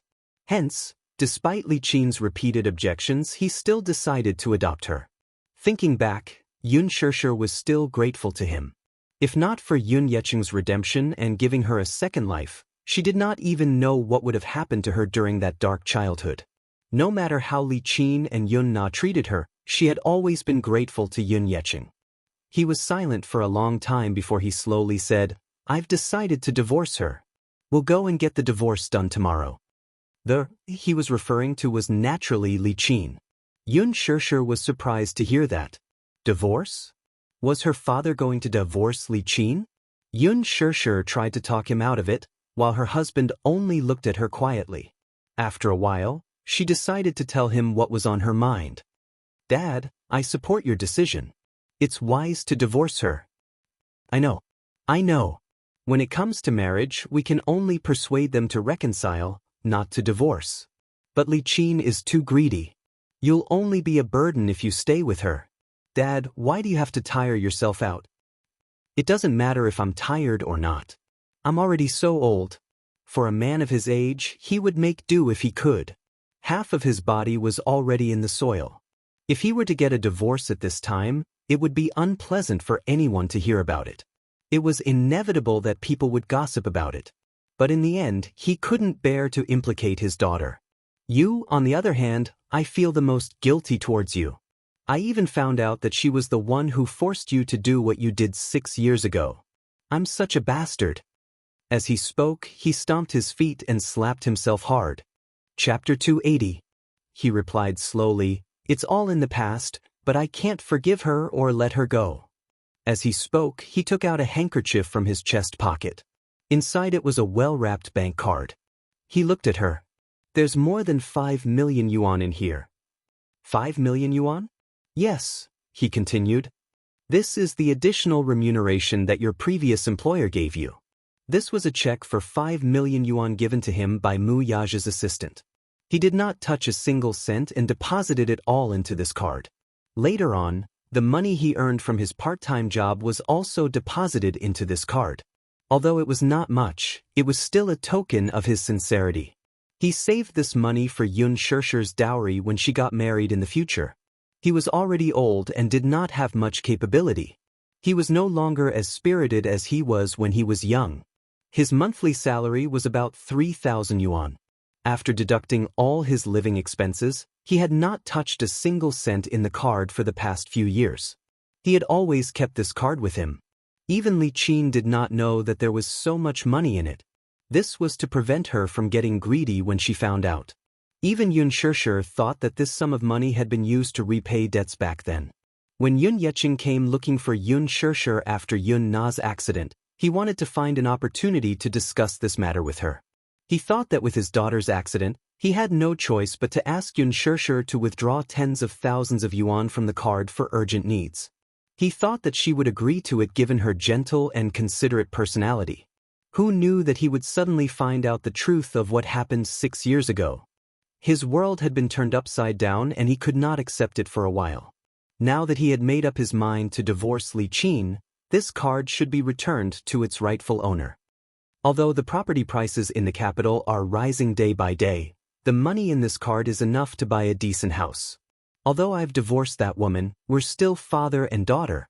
If you're free in the future, you can bring you home to have a meal with me. That's enough. Dad, this money, Yun Yeqing said, this is your money. I didn't tell you earlier because I was afraid that woman would remember it. Daddy was keeping it for you, and now I'm returning it to its rightful owner. With you around, you must be living a tight life. Now that Yu was hospitalized, it was time to spend money. This sum of money should be able to solve the problem. Thank you, Dad. Yun Xiaoxia took the bank card and smiled. Dad, you divorced her, but you also said that our father-daughter relationship is still there. You should live with us. I'll take care of you and Yu. Yun Yeqing hesitated. That's not good. It's not like you don't know that woman's character. Greedy for glory and splendor, he had always been used to being extravagant. If I were to stay with you, she would definitely come over and make a fuss again. I'm afraid that you and Yu wouldn't be safe. Now that you're successful, you can't let her drag you down. Yun Yeqing spoke with sincerity. He was truly thinking of the mother-son pair. After all, given Li Qin's character, she would definitely not let the matter rest. Yun Yeqing used that woman to refer to Li Qin. It was clear that he was extremely tired of this failed marriage. Chapter 281. Yun Xiaoxia replied, What's there to be afraid of, Dad? As long as you don't let yourself be blinded by them and see their true colors, I'll be at ease. I'll take care of you in the future. Do you want me to watch you grow old and have no one to depend on? You've raised me since I was young. I'll definitely repay this favor. Repay? It was clear that he owed her so much. Yun Yeqing was both vexed and touched. His lips trembled as he nodded repeatedly. Although Yun Xiaoxia was not his biological daughter, she was more filial than a biological daughter. Although he had given birth to a good-for-nothing ingrate, he was relieved to have such a considerate daughter like Yun Xiaoxia. This time, he did not reject her and only said, Let's talk about it some other time. If I divorce her, she'll definitely not take it lying down. When the time comes, she'll make a fuss about splitting the family assets. You'll definitely be implicated. Splitting the family assets? Yun Xiaoxia said angrily, Do you still want to split the family assets with that kind of woman? I won't share it with her. Fortunately, I didn't do anything stupid back then. When I bought this house, I registered it under your name. Even if we get divorced, she can forget about getting any benefits. This is an evil creature she created, so she should bear the consequences herself. I, Yun Yeqing, have never mistreated her. Even if we get divorced, my conscience will be clear. It's been hard on you. Yun Xiaoxia was a little stunned. That small 3-bedroom apartment was a second-hand house he bought back then, yet it was registered under her name? When the father-daughter pair walked out of the balcony, they saw that the ward was filled with nurses. Yun Yeqing was stunned when he saw the handsome man standing by the bed. He seemed to have seen him before. At her father's question, Yun Shirshir sized up Muyaja and said guiltily, "Hee hee. This is my university professor. His surname is Mu. He's so young." Yun Yecheng was a little speechless. The man in front of him clearly looked to be in his late 20s. He was handsome and looked very young. The man raised his head. His perfect and exquisite facial features and handsome face made him look like a high and mighty noble. Just one look from him was enough to make one feel intimidated. He was clearly so young, but he looked extremely mature and reserved. His every movement had an extraordinary bearing. In front of him, it made others feel ashamed of their inferiority. Even Yun Yecheng could not help feeling uneasy. "So, you're Shirshir's university professor. Nice to meet you. You look so young." Mu Yaja also cooperated and nodded, but did not say anything. His attitude was very cold. "What's going on?" Yun Shirshir was surprised to see that the ward was full of nurses. "Change wards," Mu Yaja said succinctly. Only then did Yun Shirshir recall that the director had previously mentioned that he wanted to change their ward to a special class ward. But why were there so many nurses gathered here? She saw those nurses crowding around the ward's entrance. Their eyes were either stunned or filled with admiration as they sized up Mu Yaja. Initially, when the inpatient department director informed the young patient in this ward that he wanted to change to a special ward, a few nurses rushed over with the bed. However, as soon as they entered the ward, they saw this handsome man sitting in front of the bed, gently caressing the child's sleeping face. That perfect, godlike side glance instantly killed everyone.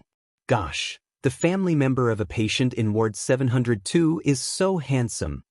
How handsome is he? Chapter 282. For a moment, many nurses, who had nothing to do, gathered in the ward. The moment they saw Muyaja, everyone's eyes widened. "Oh God, he's so handsome and tall. He should be 1.9 meters tall. He's a whole shoulder taller than me. Oh God, I wonder if he has a girlfriend? Is this child his son? He looks so much like him." Hence, the nurse's eyes darted back and forth between Mu Yaja and Yun Tianyu. Some were suspicious, some were shocked, some were disappointed, and some were desolate. Is he already married? Oh God, this child should be 6 years old. It's hopeless. A group of people whispered among themselves. Although their voices were not loud, they still disturbed the little lad, who was sleeping soundly on the bed. Yu Yu's brows furrowed slightly. Smacking his lips, he seemed to be really disturbed and kicked the blanket in dissatisfaction. Seeing that he was disturbed, Mu Yaja's face instantly turned frosty. Seeing this, Yun Shirshir's heart ached a little. She walked over to the nurses and said, "I'm sorry. Please keep your voices down. Don't crowd around the ward door, lest you wake the child." Seeing Yun Shirshir blocking her way, an intern nurse pushed her to the side in dissatisfaction. "Io, it's almost dawn now. The nurse on duty will be here soon to take his blood pressure. Besides, aren't you guys changing wards? Isn't it good that he's awake now? That's right. Some parents these days spoil their children too much." Yun Shirshir's face was tainted with a hint of anger. "Is this your work attitude? What do you mean?" The intern nurse, who must have just graduated, retorted without knowing the gravity of the situation. Someone at the side immediately tugged at her sleeve. "That's enough. Let's not talk about it anymore. We were a little loud just now." Are you that child's mother?" The intern nurse suddenly gossiped. "What's your relationship with this gentleman? I just heard from this woman that this man is her university professor. I heard on the news that a university professor is keeping a student as his mistress." Someone speculated in a low voice. "Could it be that this child is their private? Is that enough?" Yun Shirshir flew into a rage out of humiliation. "Do I need you to inquire about our relationship?" As soon as her voice fell, she saw their eyes widen in horror as they looked behind her. Yun Shirshir turned around belatedly, only to see Mu Yaja standing behind her. He impatiently swept his gaze over the crowd surrounding the door, his voice as cold as ice. There was a hint of sharpness in his tone. With just one word, the crowd instantly dispersed. Clean and direct. The ward instantly became much quieter. Yun Shirshir sighed and was a little speechless. The procedures to transfer to another ward were completed very quickly. Not long after, the department director led 2 nurses to push a bed into the room and carried the little lad onto it. Yun Yecheng supported the bed and left with the department director. Before he left, he reminded Shirshir, "It's already morning. Professor Mu, thank you very much for coming to visit you. You haven't rested for the whole night, so let Shirshir send you downstairs." Mu Yaja exchanged glances with him, his eyes slightly cold. Yun Yecheng was intimidated by his gaze. After exchanging a few pleasantries, he hurriedly left. Chapter 283. Yun Shirshir told him that this man was her university professor. He was not a 3-year-old child even though he had complimented him on the surface. It was clear that Shirshir was deliberately hiding this from him. Even though he was unsure of this man's identity, when he compared the father and son's appearance, he immediately returned to his senses. Thus, he could roughly guess this man's identity. He should be that mysterious employer from 6 years ago. He did not point it out as he was afraid that Shirshir would be embarrassed. Yun Yecheng escorted Yun Tianyo's bed and left. The ICU was on the 15th floor. Before he left, he did not forget to remind Shirshir to go back to rest and come back to the hospital to replace him.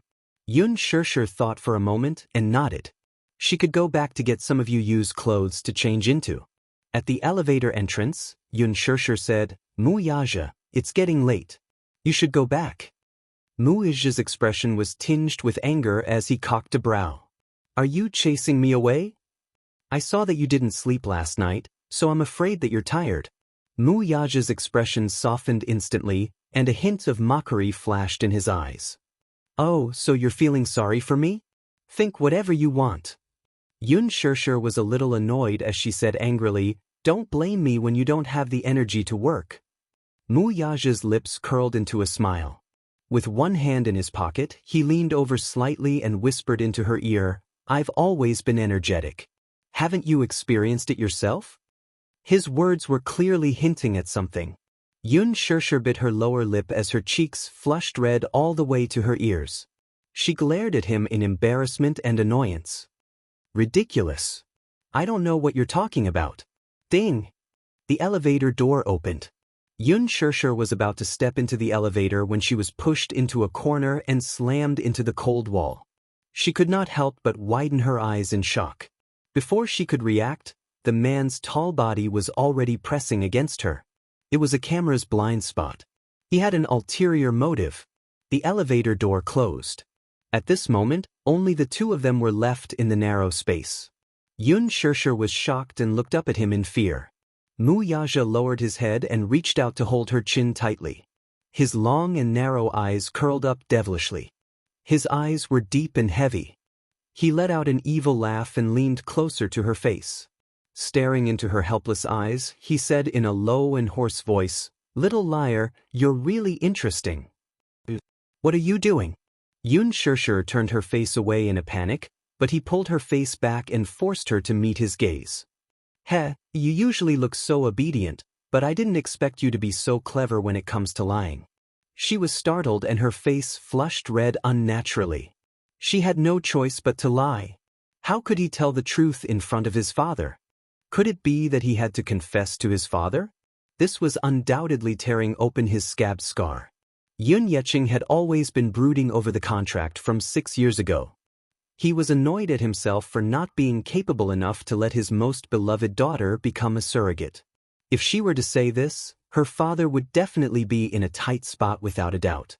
He, on the other hand, had followed her into the hospital and caught her off guard. Now he was blaming her? Yun Shirshir averted her eyes and did not look at him. She pursed her lips as if she were sulking, but in the man's eyes, she looked a little childish and adorable. "Professor?" Pet. Chapter 284. "Little thing, why don't you tell me what I've taught you?" As he said that, he reached out and rubbed her chest heavily. He lowered his head and bit her lips, the tip of his tongue rubbing against her lips as he smiled devilishly. "Is it this?" He didn't teach her anything good, but he did teach her a lot of things that she shouldn't have learned. Yun Shirshir exclaimed and slapped his hand away forcefully. Her eyes were filled with anger. What are you doing? This was an elevator. It could stop at any time and people could come in. How could he be so brazen in the elevator? Didn't he know how to restrain himself? As she thought about it, Xianxia felt ashamed and indignant. Her phone rang at the right time. She heaved a sigh of relief and hoped that the man would pick up the phone so that she could escape this disaster. However, Wuxia didn't seem to have any intention of letting her off. He even ignored the loud ringtone and took a step closer to her. His slender fingers brushed her face gently as he narrowed his eyes and carefully studied her face. Suddenly he sighed softly. What a seductive face! Look at those innocent and pure eyes with a hint of coquettishness. One look was enough to seduce one's soul. Wuxia lowered his head and lightly pecked the corner of her lips with an ambiguous smile. Has anyone ever told you that you look like a vixen? Xianxia turned her head away, ignoring the man's provocation. He suddenly lowered his head and two warm breasts covered her. His large palm rubbed her waist unceremoniously and pinched it hard, causing her to groan in pain. Her lips and teeth were filled with his mellow scent, and there seemed to be a strong smell of smoke. His hot lips and tongue stole her breath and entered the gap between her lips. He gently nibbled on her small tongue and greedily sucked on it. She dodged uneasily and looked at the slightly darkened eyes. She raised her head and looked at the jumping floor numbers. She angrily pushed him away. This man. How dare he mess around in the elevator? They were about to reach the first floor. What if someone saw them? As he thought of this, his hand had unknowingly circled around her back, brushing past the scorching heat of his body as it probed into her skirt. Xianxia was so shocked that her beautiful face turned pale. She couldn't help but start to struggle. Her hands patted his shoulders, but she still couldn't stop his aggressive actions. She steeled her heart and fiercely bit his tongue. Amidst the dull pain, the two lips parted. Xianxia wiped her lips and glared at him. Wuxia, don't go too far. When he hugged you just now, the tender look on his face made her heart throb a little, and her impression of him changed. Who would have thought that at this moment, he would reveal his true colors? Wuxia's face froze for a second. Then, he raised his eyebrows dangerously and a trace of coldness appeared in his eyes. This woman actually bit him again? It was somewhat inconceivable, but more than that, he found it interesting. The girl in front of him, who clearly looked weak and fragile, was resisting him again and again. It seemed that no matter how docile a cat was, once it started to scratch, it would be quite fierce. One had to know that with his status and identity, many women would flock to him like a flock of ducks. They would even lower themselves to cater to him. However, this woman was extremely unwilling, and it ignited his desire to conquer her. Well, it was good that he spent more effort to train her. What he really enjoyed was the process of conquering. Chapter 285. The man's eyes were too scary. She simply lowered her head and stopped looking at him. In this suffocating panic, the elevator door slowly opened with a ding sound. Xianxia lifted her head as if she had been granted amnesty, but when she saw the woman standing outside the elevator, her heart plummeted. Her breath caught in her throat as she subconsciously pushed the man away and awkwardly tugged at the corner of her lips. Auntie? Xianxia was a little embarrassed. Her heart was in a mess. She didn't know how much she had seen in the elevator just now. She nervously intertwined her fingers and walked out of the elevator uneasily. She subconsciously looked at Wuxia. Unexpectedly, the man evilly wiped his lips and looked at her deeply. He whispered in her ear, "I'll wait for you outside." Then, he turned around and took out his phone to see the missed calls displayed on the screen. He then walked away. Xianxia was stunned. This man actually left just like that, leaving a mess for her to deal with? Xianxia was hesitating about what excuse to make up when she saw Yunlingru looking at Wuxia in surprise. Yunlingru said in surprise, "Sure, what were you doing just now?" Of course, she didn't see wrong. The moment the elevator door opened, her niece, who had always been well-behaved, was intimately close to that man. Boyfriend? That man just now was obviously a business elite who had stepped into society. She suddenly felt a little strange in her heart and secretly wondered what kind of ambiguous relationship they were having. Yun Shirshir was stunned. For a moment, she didn't know how to explain.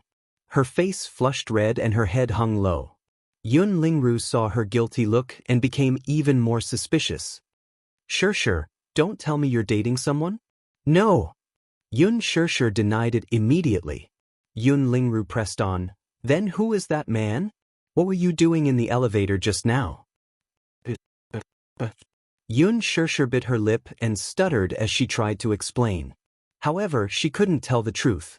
Pursing her lips, she said, He's my university professor. University professor? A professor hugging his student in an elevator. Yun Lingru was even more confused.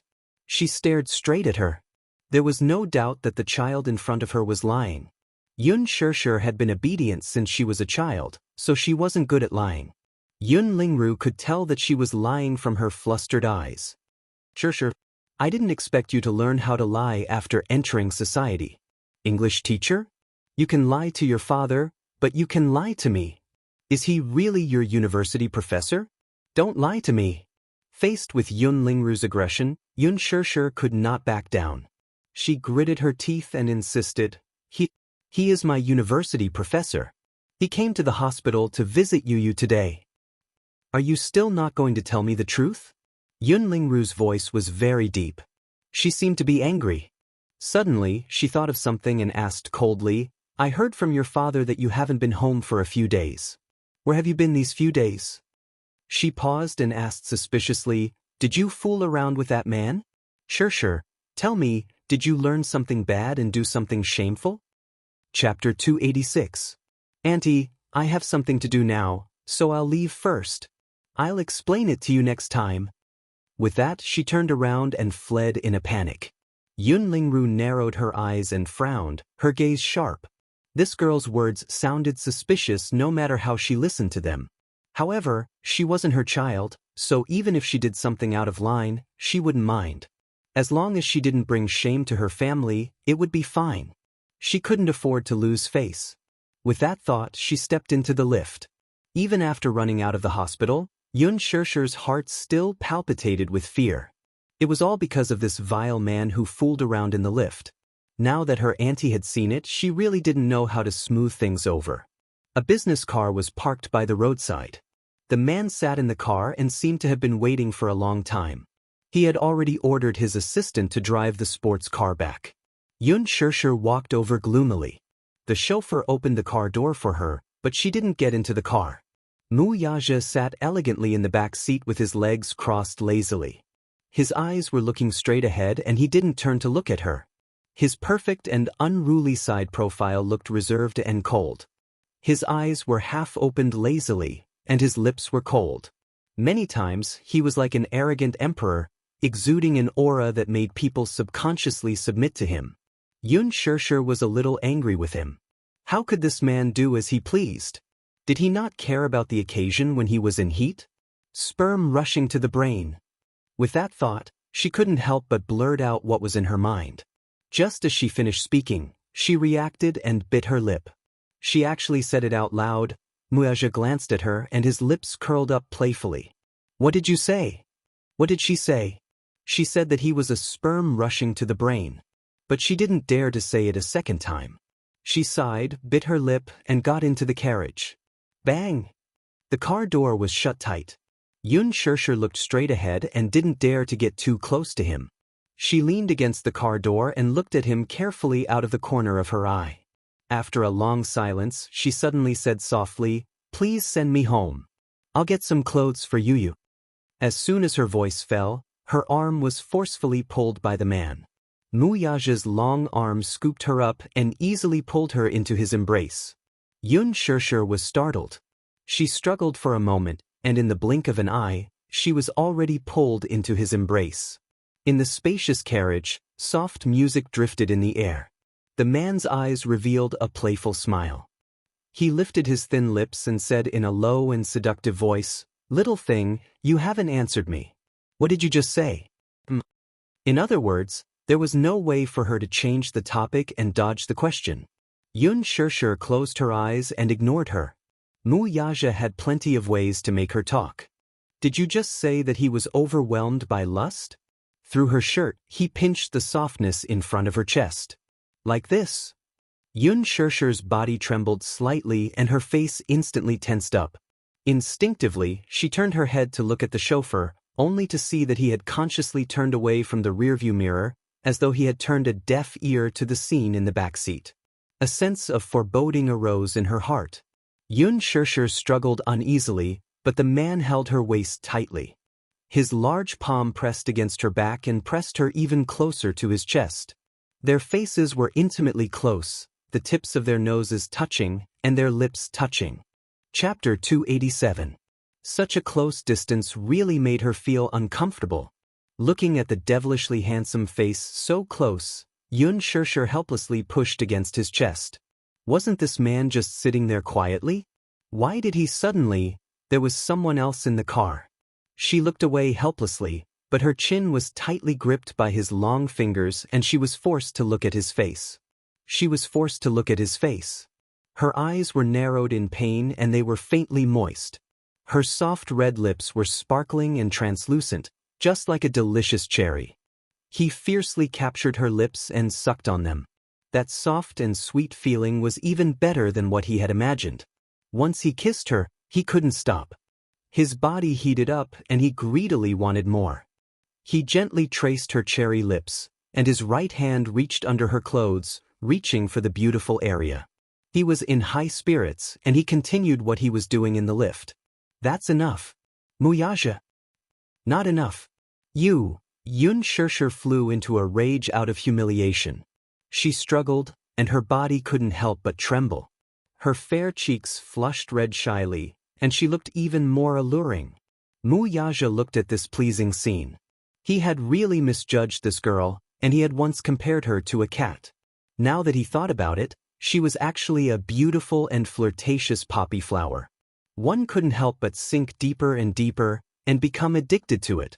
Yun Shirshir was quite shocked by this sudden action. They were still in the car, and the chauffeur was still sitting in front. This man actually did such a thing in front of others. She was a little helpless, but more than that, she felt ashamed. She pushed his chest hard, but her weak strength was not worth mentioning to Muyaja. He only used one hand to bind her wrists. Let go of me. She panted softly and glared at him in annoyance. The man was unmoved. He pressed his lips tightly against hers, and he raised his eyebrows. Isn't this what you want from me? Yun Shirshir sneered and glanced at him. What are you talking about? It's so weird. Mu Yaja's eyes flashed with ridicule. You're tempting me. Don't you want me to do this? His tone was devilish. The orchid's breath curled around her neck. He had always been a man who did things his own way. He never liked to restrict himself or suppress himself. However, he didn't really want to do her. With his strong possessiveness, how could he allow his woman to be coveted by other men? However, he felt that this woman's angry look was a little cute and charming. He liked to admire her posture. It was pleasing to the eye. Therefore, he had the intention to tease her. However, Yun Shirshir really thought that this man was going to do her in the car. Yun Shirshir glanced at the chauffeur behind her from the corner of her eye. This man is too pretentious. Seeing that his actions were becoming more and more insatiable, and that his large palm was actually reaching into her clothes, she flew into a rage out of humiliation. Gritting her teeth, she raised her hand. Slap! A crisp sound rang out. The man couldn't help but turn his face sideways. She pushed him away and sat back in her seat. Her face was full of anger. Mu Yaja's gaze froze, and he was in disbelief. Even the driver, who was sitting in the driver's seat, was stunned. He held his breath. He had seen a lot of stubborn women, but this was the first woman who dared to hit the CO. So powerful, the driver was in awe of her. Yun Shirshir's beautiful eyes narrowed slightly. She said unhappily, I asked you to stop. Didn't you hear me clearly? Chapter 288. Yun Shirshir was not the least bit intimidated by his deterrence. She met his gaze and coldly said, Chairman Mu, I'll have to trouble you to size up the situation. Unless you're a beast, even if you're in heat, You should pick a place, okay? You may not be embarrassed, but I am. This woman actually compared the president to a beast in heat. Actually, it was no wonder. After all, the president had been suppressing himself for a long time. He did not have a woman by his side, and his so-called fiancée was just a facade. He had been suppressing himself for a long time. The chauffeur could not help but laugh.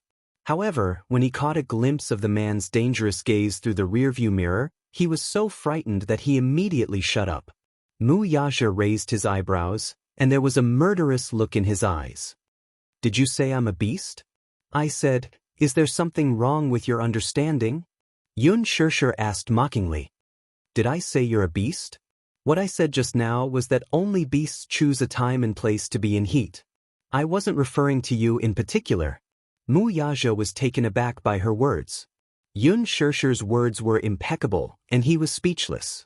This woman was really sharp-tongued. She did not say anything on the surface, but she insinuated that he was a beast. Even if he wanted to refute, there was nothing he could do. Chairman Mu, you're from a noble family. You must have received higher education. Don't you know the basic respect for others? Xianxia said angrily. If you don't know, why don't I teach you another lesson? The man raised his eyebrows unhappily. Are you educating me? The chauffeur could not help but laugh when he heard that. Wuxia could not take it anymore. He had nowhere to vent his anger after being snubbed by someone. Old Han. Yes, President. Why are you laughing? Which bastard is laughing? Old Han looked embarrassed. Am I laughing? I'm not laughing. Just now. Wuxia's voice was serene with hidden displeasure. President, I was in a daze just now. I didn't see or hear anything. Old Han was a smart man and immediately defended himself. Get lost. Wuxia said coldly. Old Han wiped the cold sweat on his forehead and quickly turned off the engine. At the same time, he raised the partition in the car to separate the driver's seat from the back seat. The car was closed, and the back seat was an enclosed space, isolated from the rest of the world. What are you doing? Xianxia watched as the chauffeur alighted from the car. From the corner of her eye, she could see the man's gloomy and terrifying expression. She pursed her lips and felt a little scared. Just now, she couldn't help but stretch out her hand and slap him. Now she was filled with regret. It seemed that she had angered him. She turned to open the car door, but the car was already locked. Without the central control to unlock it, the car door could not be opened.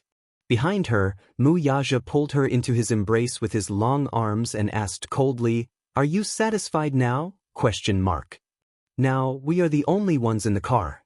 There are no outsiders. Xianxia's heart skipped a beat. She said angrily, "Are you a beast?" You're right. I'm a beast. Wuxia inched closer to her and sniffed the shower gel on her neck. It was the same scent as his. He felt as if he was poisoned. He was poisoned by this woman, and there was no antidote. It was not enough. It was not enough. He had never desired a woman so much. It was like he was poisoned. No one could cure him. Seeing the man getting closer, Xianxia's body tensed up. She pushed his chest and said angrily, "No, I don't like it in the car." Chapter 289. Enough. Before she could finish her sentence, her phone started ringing again as if it was her last resort. Wuxia frowned unhappily and picked up the phone. Xianxia glanced at it curiously. The name Mu Wanru was like a needle pricking her eyes. Her heart felt strangely congested. Mu Wanru was this man's fiancée? Just as she was feeling embarrassed and annoyed, she suddenly realized what was going on. Could it be that they didn't have a good relationship? She had never seen a couple in love leave a full name in their contact information on their phones. It was cold and indifferent. There wasn't even a pet name.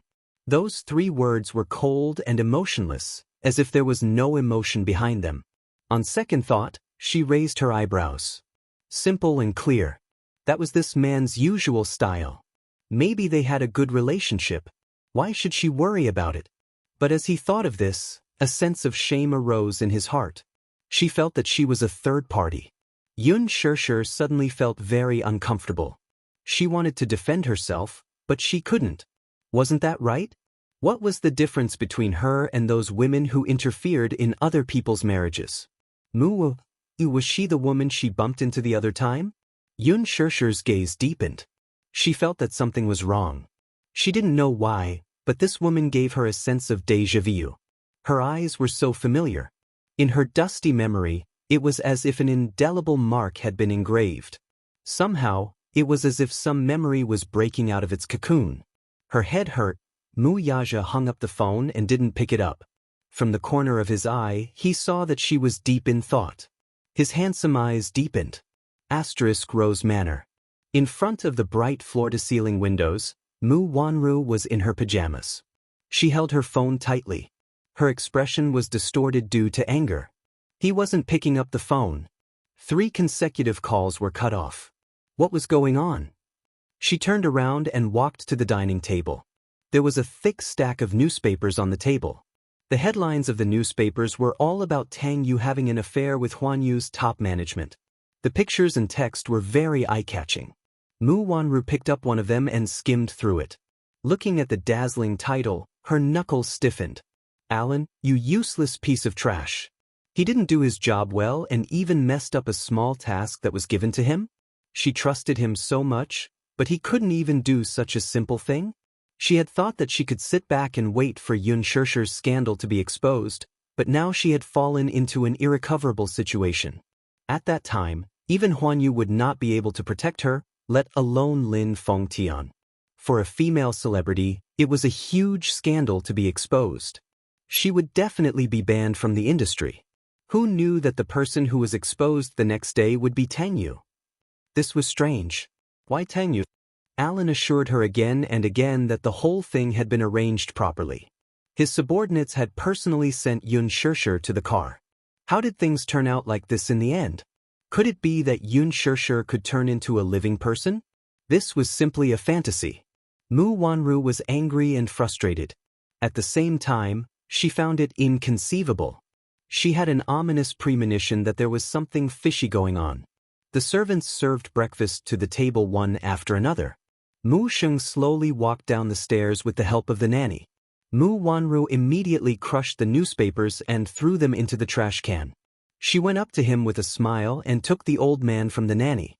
Carefully supporting him, she said sweetly, "Grandpa, good morning." Chapter 290. Mu Wanru helped him to sit at the table. Grandpa Mu sat up straight, lifted his chin, and scanned the dining room. Suddenly he asked, "That lad didn't come home last night?" At the mention of this, Mu Wanru looked worried. She said helplessly, "Yes, he didn't come back. I don't know where he went. Maybe he's busy at the office." "The office works at night?" Grandpa Mu sneered, expressing his displeasure. "I think that lad's wings have hardened and his heart has become wild. He doesn't even know how to return home. Wanru, you should discipline him." "Grandpa, how can I discipline him?" Mu Wanru pouted and acted coquettishly. She sat down on the chair beside Mu Sheng and said sadly, "Grandpa, he doesn't listen to my advice at all. Ever since he was young, he didn't listen to anyone other than you. I asked him to come home earlier, but he didn't come back last night. This isn't the first time. He wasn't like this in the past, though." Mu Sheng nodded in agreement. This child had always been cold and indifferent. He would never get into trouble outside. He was different from other playboys who liked to flirt with countless women. This child would never mess around. This was something he had always acknowledged. In Grandpa Mu's heart, Mu Yaja was a responsible father. He would come home every night to have dinner with Xiaoyichen. No matter how busy he was with work, he would never miss it. However, his abnormality these few days made Grandpa Mu especially concerned. Seeing his slightly darkened expression, Mu Wanru continued to whisper in his ear, "Grandpa, he's a man. Do you think he has other women outside? He dares." Grandpa Mu was so angry when he heard this that he blew his beard and glared at her. He slammed his palm on the table, causing some of the tea to splash out. The servants behind him were so shocked that they did not dare to breathe loudly. Mu Wanru was elated to see this. Mu Sheng had always been on her side. This time he must stand up for her. "Lass, don't worry. If he's unfaithful to you and messes around outside, Grandpa will definitely stand up for you and break his legs. Grandpa Mu looked at her lovingly. When he got angry, the cane in his hand hit the ground heavily. Mu Wanru pursed her lips and looked at him pitifully. Grandpa, don't be sad, I won't let him down. With that, he patted the back of her hand affectionately. Don't worry. Seeing that Grandpa Mu was going to stand up for her, she was even happier. So, she pretended to be distressed and said, Grandpa, don't do that. If you break his leg, my heart will ache and so will Grandpa. You spoil him the most. If you don't take care of a man and set some rules for him, his heart will be wild sooner or later. Mu Sheng was quite knowledgeable about this. When he was young, Grandpa Mu was also a playboy. He had married 3 wives and he had attracted a lot of love affairs. Mu Wanru faintly said, Grandpa, do you still remember the girl who was my surrogate 6 years ago? Mu Sheng's eyes darkened. That girl was chosen by him. She was very delicate and pretty, with outstanding features and an aura of purity. What was more commendable was that her eyes were very similar to that woman's. Too similar? It was as if she was a carbon copy.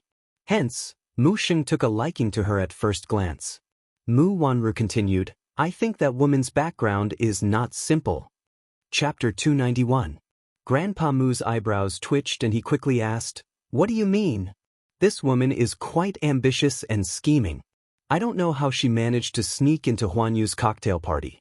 Not only did she deliberately show off in front of Zhe, but she also tried to find opportunities to get close to Xiao Yichen. What do you think? Is she trying to use her son to climb up the social ladder? Mu Wanru's eyes were filled with sadness as she spoke. Xiao Yichen has never been close to me since we were young. I'm worried that she's plotting something to drive a wedge between me and my son. Grandpa, please be reasonable. Don't you think she's too much? Mu Wanru recalled the intimate scene between Yun Shirshir and Mu Yazhe on the dance floor on the day of the cocktail party. She felt a stab of pain in her heart. An actress. Grandpa Mu snorted coldly. He was a rather old-fashioned person. He had never liked the people in the entertainment industry, especially those female celebrities. He always felt that they were scheming and came from unknown backgrounds. None of them were good people. Among the rich and powerful, the celebrities in the entertainment industry were the ones who were looked down upon the most. Although the celebrities were very popular nowadays, in the eyes of the older generation of aristocrats, they were just mediocre actresses. Since ancient times, there was a saying that a prostitute was heartless and an actor was heartless. Therefore, it was not a prejudice. It was just that the rich and powerful looked down on the people in the entertainment industry. Mu Wanru gritted her teeth and nodded. Yes. I don't know how she managed to sneak into the entertainment industry. Do you think she did it on purpose? If that brat dares to bring an actress with an unknown background into the Mu family, he can try. Grandpa Mu was so angry that his lips were trembling. He knocked on his walking stick and scolded, I can't stand those lowly actresses. Moreover, the contract clearly states that she can't cause any trouble for the child's custody. Otherwise, she'll have to bear the consequences. If she insists, she'll burn herself. Mu Wanru was secretly happy when she heard that. However, she pretended to be helpless and said, But what if she protects her? Grandpa, do you know that some women are born to be seductive? They are born to seduce men. How dare he? Why wouldn't he dare? Mu Wanru pouted and said, He hasn't been home for the past 2 days. He must be with that woman. Grandpa, you have to help me. What? Mu Sheng's eyes widened in fury. I'll teach him a good lesson when he comes back. Don't be sad. Grandfather will uphold justice for you. Yes. Mu Wanru nodded happily. Although Grandpa Mu was already in his 60s, he was still a man who had been involved in bloody battles when he was young. His methods were ruthless. If she were to borrow his means to get rid of Yun Shirshir, this thorn in her side, she wouldn't need to do anything. Old Master Mu was obviously still angry.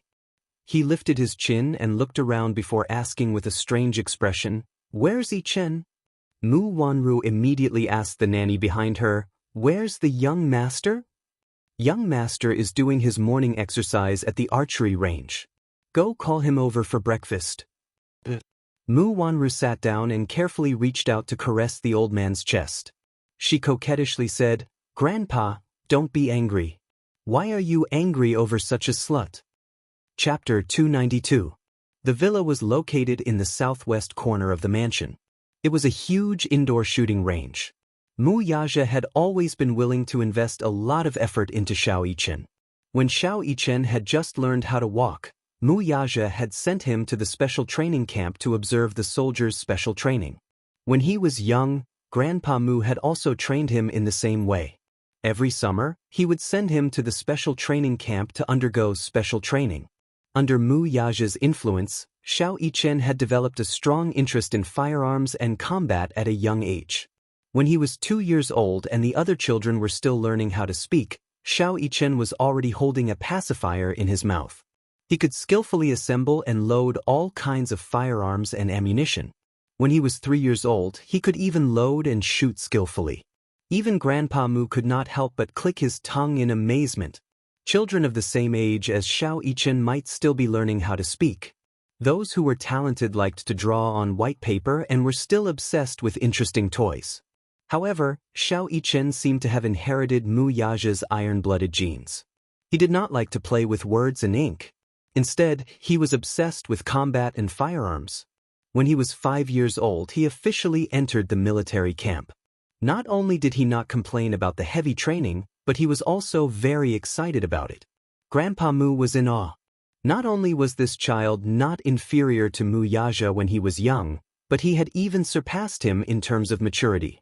The villa was not only equipped with a fencing hall, but it was also equipped with an archery hall, a shooting range, and a combat arena. All of these were prepared for Xiao Yichen. At the same time, in the archery hall, it was quiet. It was so quiet that one could hear a pin drop on the ground. Xiao Yichen was wearing a smart and neat protective suit. He stood upright and held a heavy bow in his hand. He held his breath and focused on aiming at the target 100 meters away. His fingers pulled the bowstring. Swoosh! The arrow that was released from the bowstring seemed to have the power of a thunderbolt. It was like an arrow made of sparks. It was shot in an instant and accurately hit the bullseye. Young master, behind him, the nanny who had rushed over had been waiting for a long time. Seeing him put down the bow, she said softly, "Master and young madam want you to have breakfast." Xiao Yichen acted as if he hadn't heard anything. He turned around with a cold expression and took off his equipment expressionlessly. Suddenly, he thought of something and turned around to ask, "Did Daddy come back last night?" Young master didn't come back last night." Xiao Yichen furrowed his brows slightly, and there was a hint of loneliness in his eyes. After a moment of silence, he picked up the towel handed to him by a servant and wiped the sweat off his face. "I'm not going. Tell Grandpa and Mommy that I have no appetite." His cold words revealed that he was somewhat disappointed at the moment. The nanny said with a worried face, "Young master, if you don't go eat breakfast, master will be worried. Skipping breakfast isn't good for your health." "Then prepare a copy for me and send it to my study," Xiao Yichen said coldly and walked out of the archery range. Behind him, the nanny looked at his cold figure and sighed softly. The father and son were exactly the same in terms of temperament. Chapter 293. When she opened the door, the apartment was cold and empty. Mu Yaja followed behind her. The moment he stepped into the extremely small space, a look of disdain appeared on his face out of displeasure. This apartment was too small. To Yun Shirshir and Yu, this apartment was extremely spacious. Compared to the second-hand apartment that Papa Yun had bought previously, this apartment had 2 bedrooms, 1 living room, 1 bedroom, 1 study, and a 10-square-meter living room. It could be said that this apartment was very comfortable for them to live in. However, to Mu Yaja, who was nearly 1.9 meters tall, this place seemed especially cramped. Standing in such a small space with his hands and feet tied, he felt extremely restrained. Yun Shirshir rushed into the room and hurriedly prepared a change of clothes for Yu. The material of the hospital gown was coarse, and the child's skin was soft and sensitive. Sleeping in the hospital gown was really unsettling. Although Yu did not mention it, Yun Shirshir was attentive. With one glance, she saw the red rash on his wrist due to his sensitive body. Her heart ached terribly. Although the clothes that she bought for Yu were not expensive, she had specially selected the best quality. Yu had a weak body, so she was very careful about everything, no matter how big or small. During this time, Mu Yaja had some free time, so he curiously took a look around the small apartment. After entering, there was a bathroom that was as small as a fish tank on the left. Mu Yaja frowned as he walked in. His head almost bumped into the door frame. It was too small. The space of 7 to 8 square meters was stuffed with an old automatic washing machine, a toilet bowl, and a sink. When he walked in, he accidentally bumped his knee into the washing machine. The man frowned slightly. He was extremely displeased and was even more disgusted. The bathroom was described as smaller than a fish tank because there was a wall-mounted aquarium outside the living room of the Mu residence. Just the aquarium alone was 5 to 6 meters long, so it was indeed much bigger than this bathroom. A human is inferior to a fish? Mu Yaja walked into the kitchen again. The first thing he saw was 2 little bare aprons hanging on the barbs. One big and one small. It looked very warm. There was a duty list on the door. He glanced at it. There were 7 days in a week. Yu was responsible for 5 days of meals, and Yun Shirshir was responsible for 3 meals on weekends. The man smiled and could not help but find it interesting. It turned out that this Xiaobao knew how to cook. A 6-year-old child actually knows how to do housework. I wonder how good her skills are?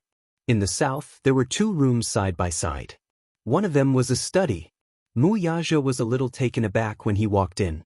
There was a fax machine, a printer, a mahogany desk, a high-end computer, and a locked safe on the desk.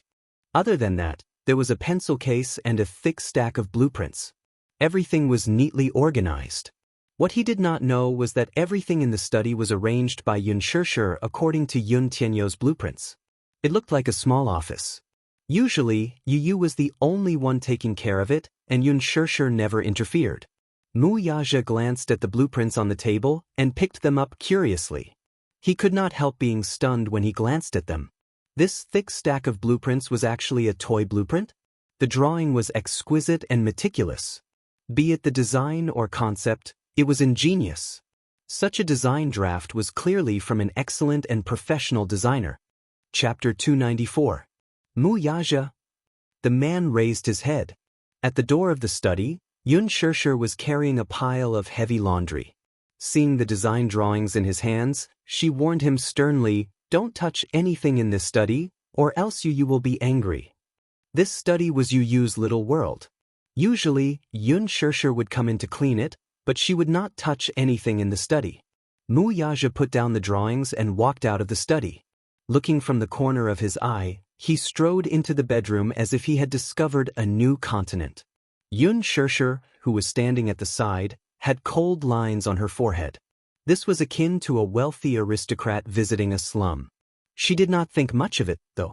Carrying the clothes into the bathroom, she planned to wash them while she was here. Mu Yaja then took a tour of the bedroom. At the entrance, there was a double bed. The light blue bedding and sheets gave off a sense of childlike innocence and warmth. Yu liked the color blue, but she also liked simplicity. Hence, there were not many patterns on the sheets. It was very simple. The bedside table was filled with all kinds of books. He casually picked up a few. There were novels, fables, comic books, and fairy tales. It was as if he had finally found a trace of a child's innocence here. He slowly sat down on the edge of the bed. The scene of Yun Tianyu leaning against the headboard and lazily flipping through the comic books surfaced in his mind. These books were recommended to parents by the school. Yun Shirshir specially bought a few sets from the bookstore and placed them on the bedside table. Every night before bed, she would hug Yun Tianyu and gently tell him the stories from the comic books. Usually, Yun Tianyu was uninterested in these children's comics and books. He always found them boring, but he liked listening to his mommy tell him stories. Yun Shirshir's voice was very gentle. It was soft and sweet, just like a Jiangnan woman's. Listening to her sweet voice in his dreams was the happiest thing in Yun Tianyu's heart. In the narrow space, there was a strong atmosphere of life, as well as a tranquil little warmth. Although the room was a little small and the double bed was not spacious enough, Mu Yaja lay down with his arms as a pillow. He could not even stretch his limbs freely. However, on the blanket, there was the unique milky fragrance of a child, as well as the unique fresh body fragrance of Xianxia.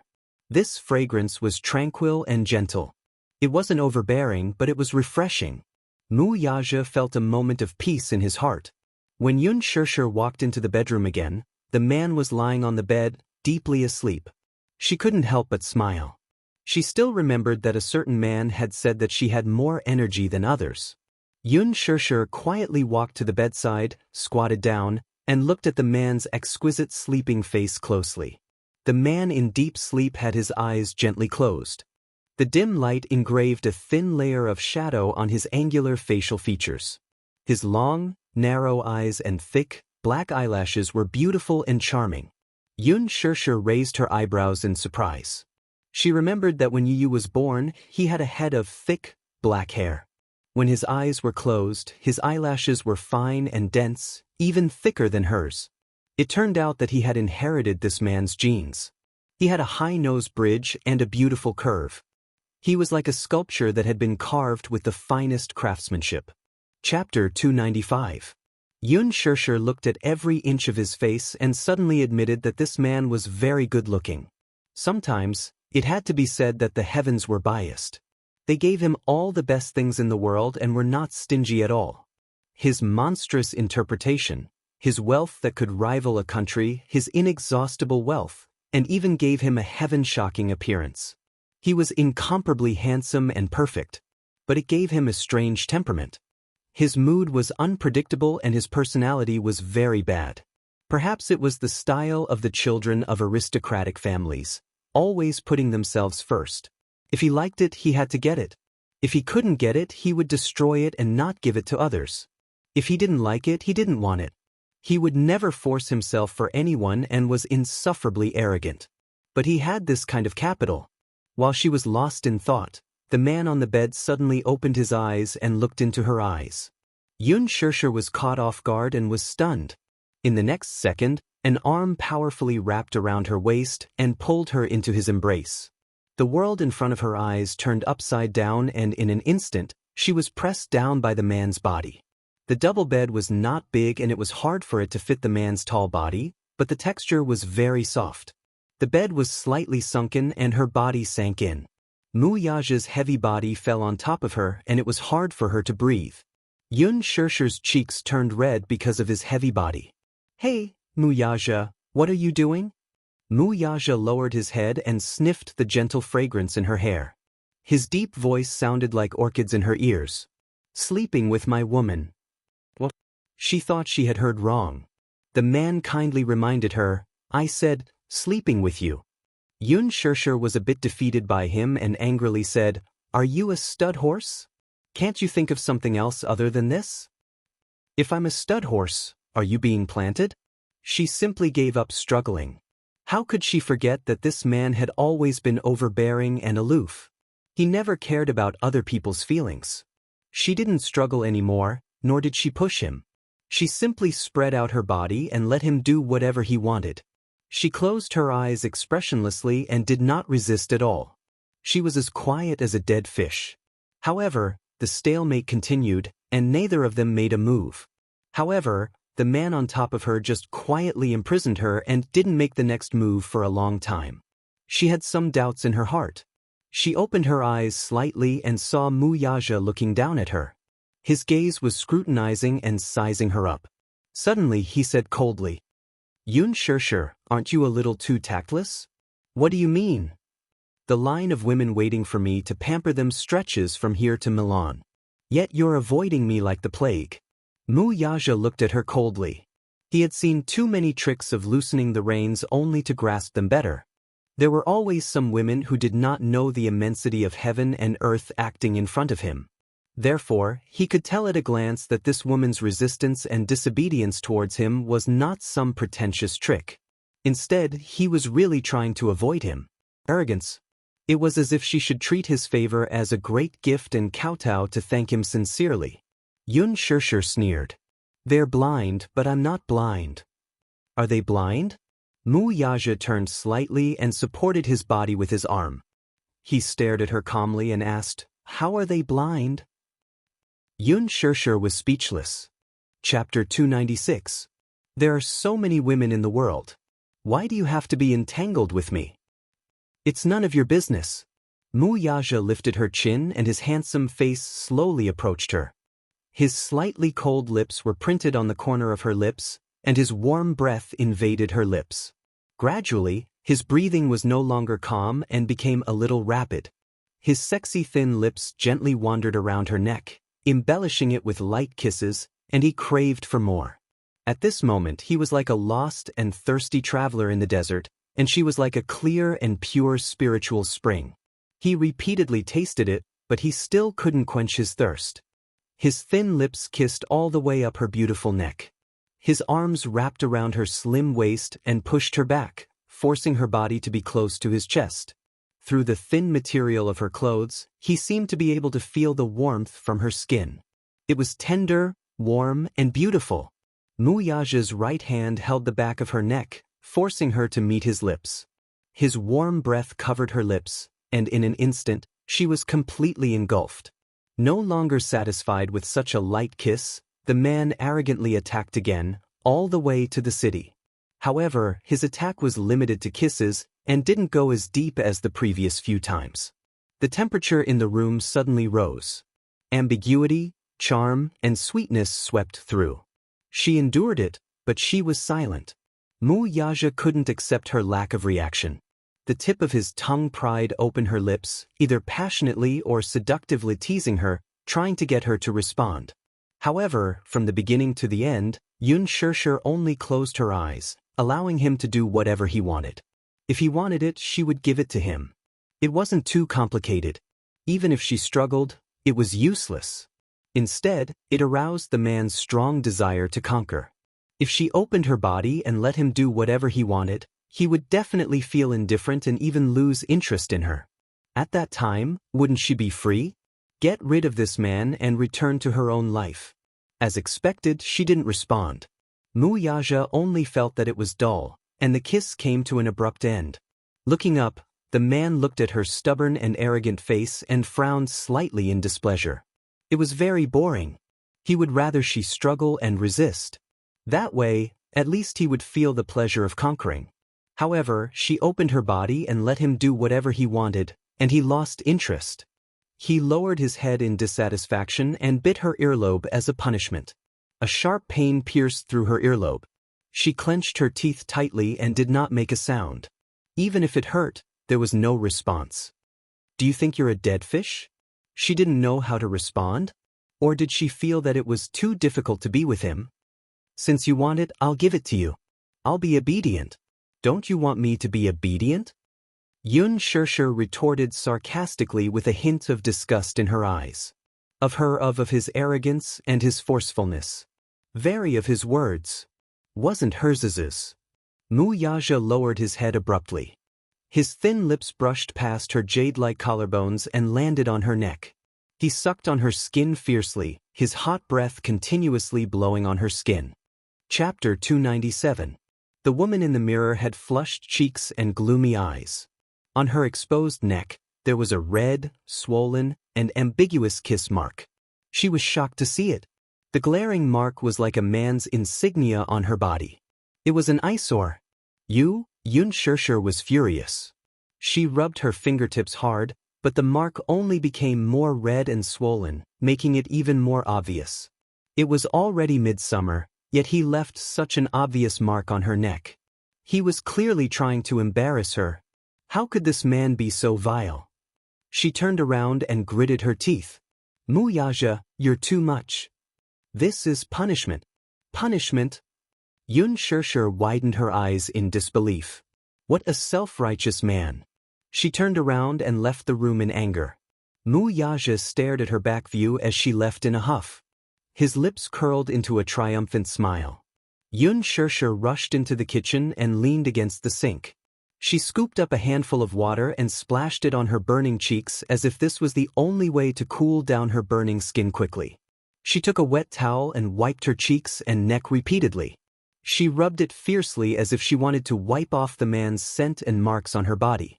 However, after a while, she sighed in vain. Why did he have to make things difficult for himself? Was he torturing himself as well? Grumble, a long and weak sound came from her stomach. She was hungry. Biting her lower lip, she opened the fridge gloomily. There were not many ingredients left at home. There were only a few eggs, a piece of beef, and a bundle of dried noodles.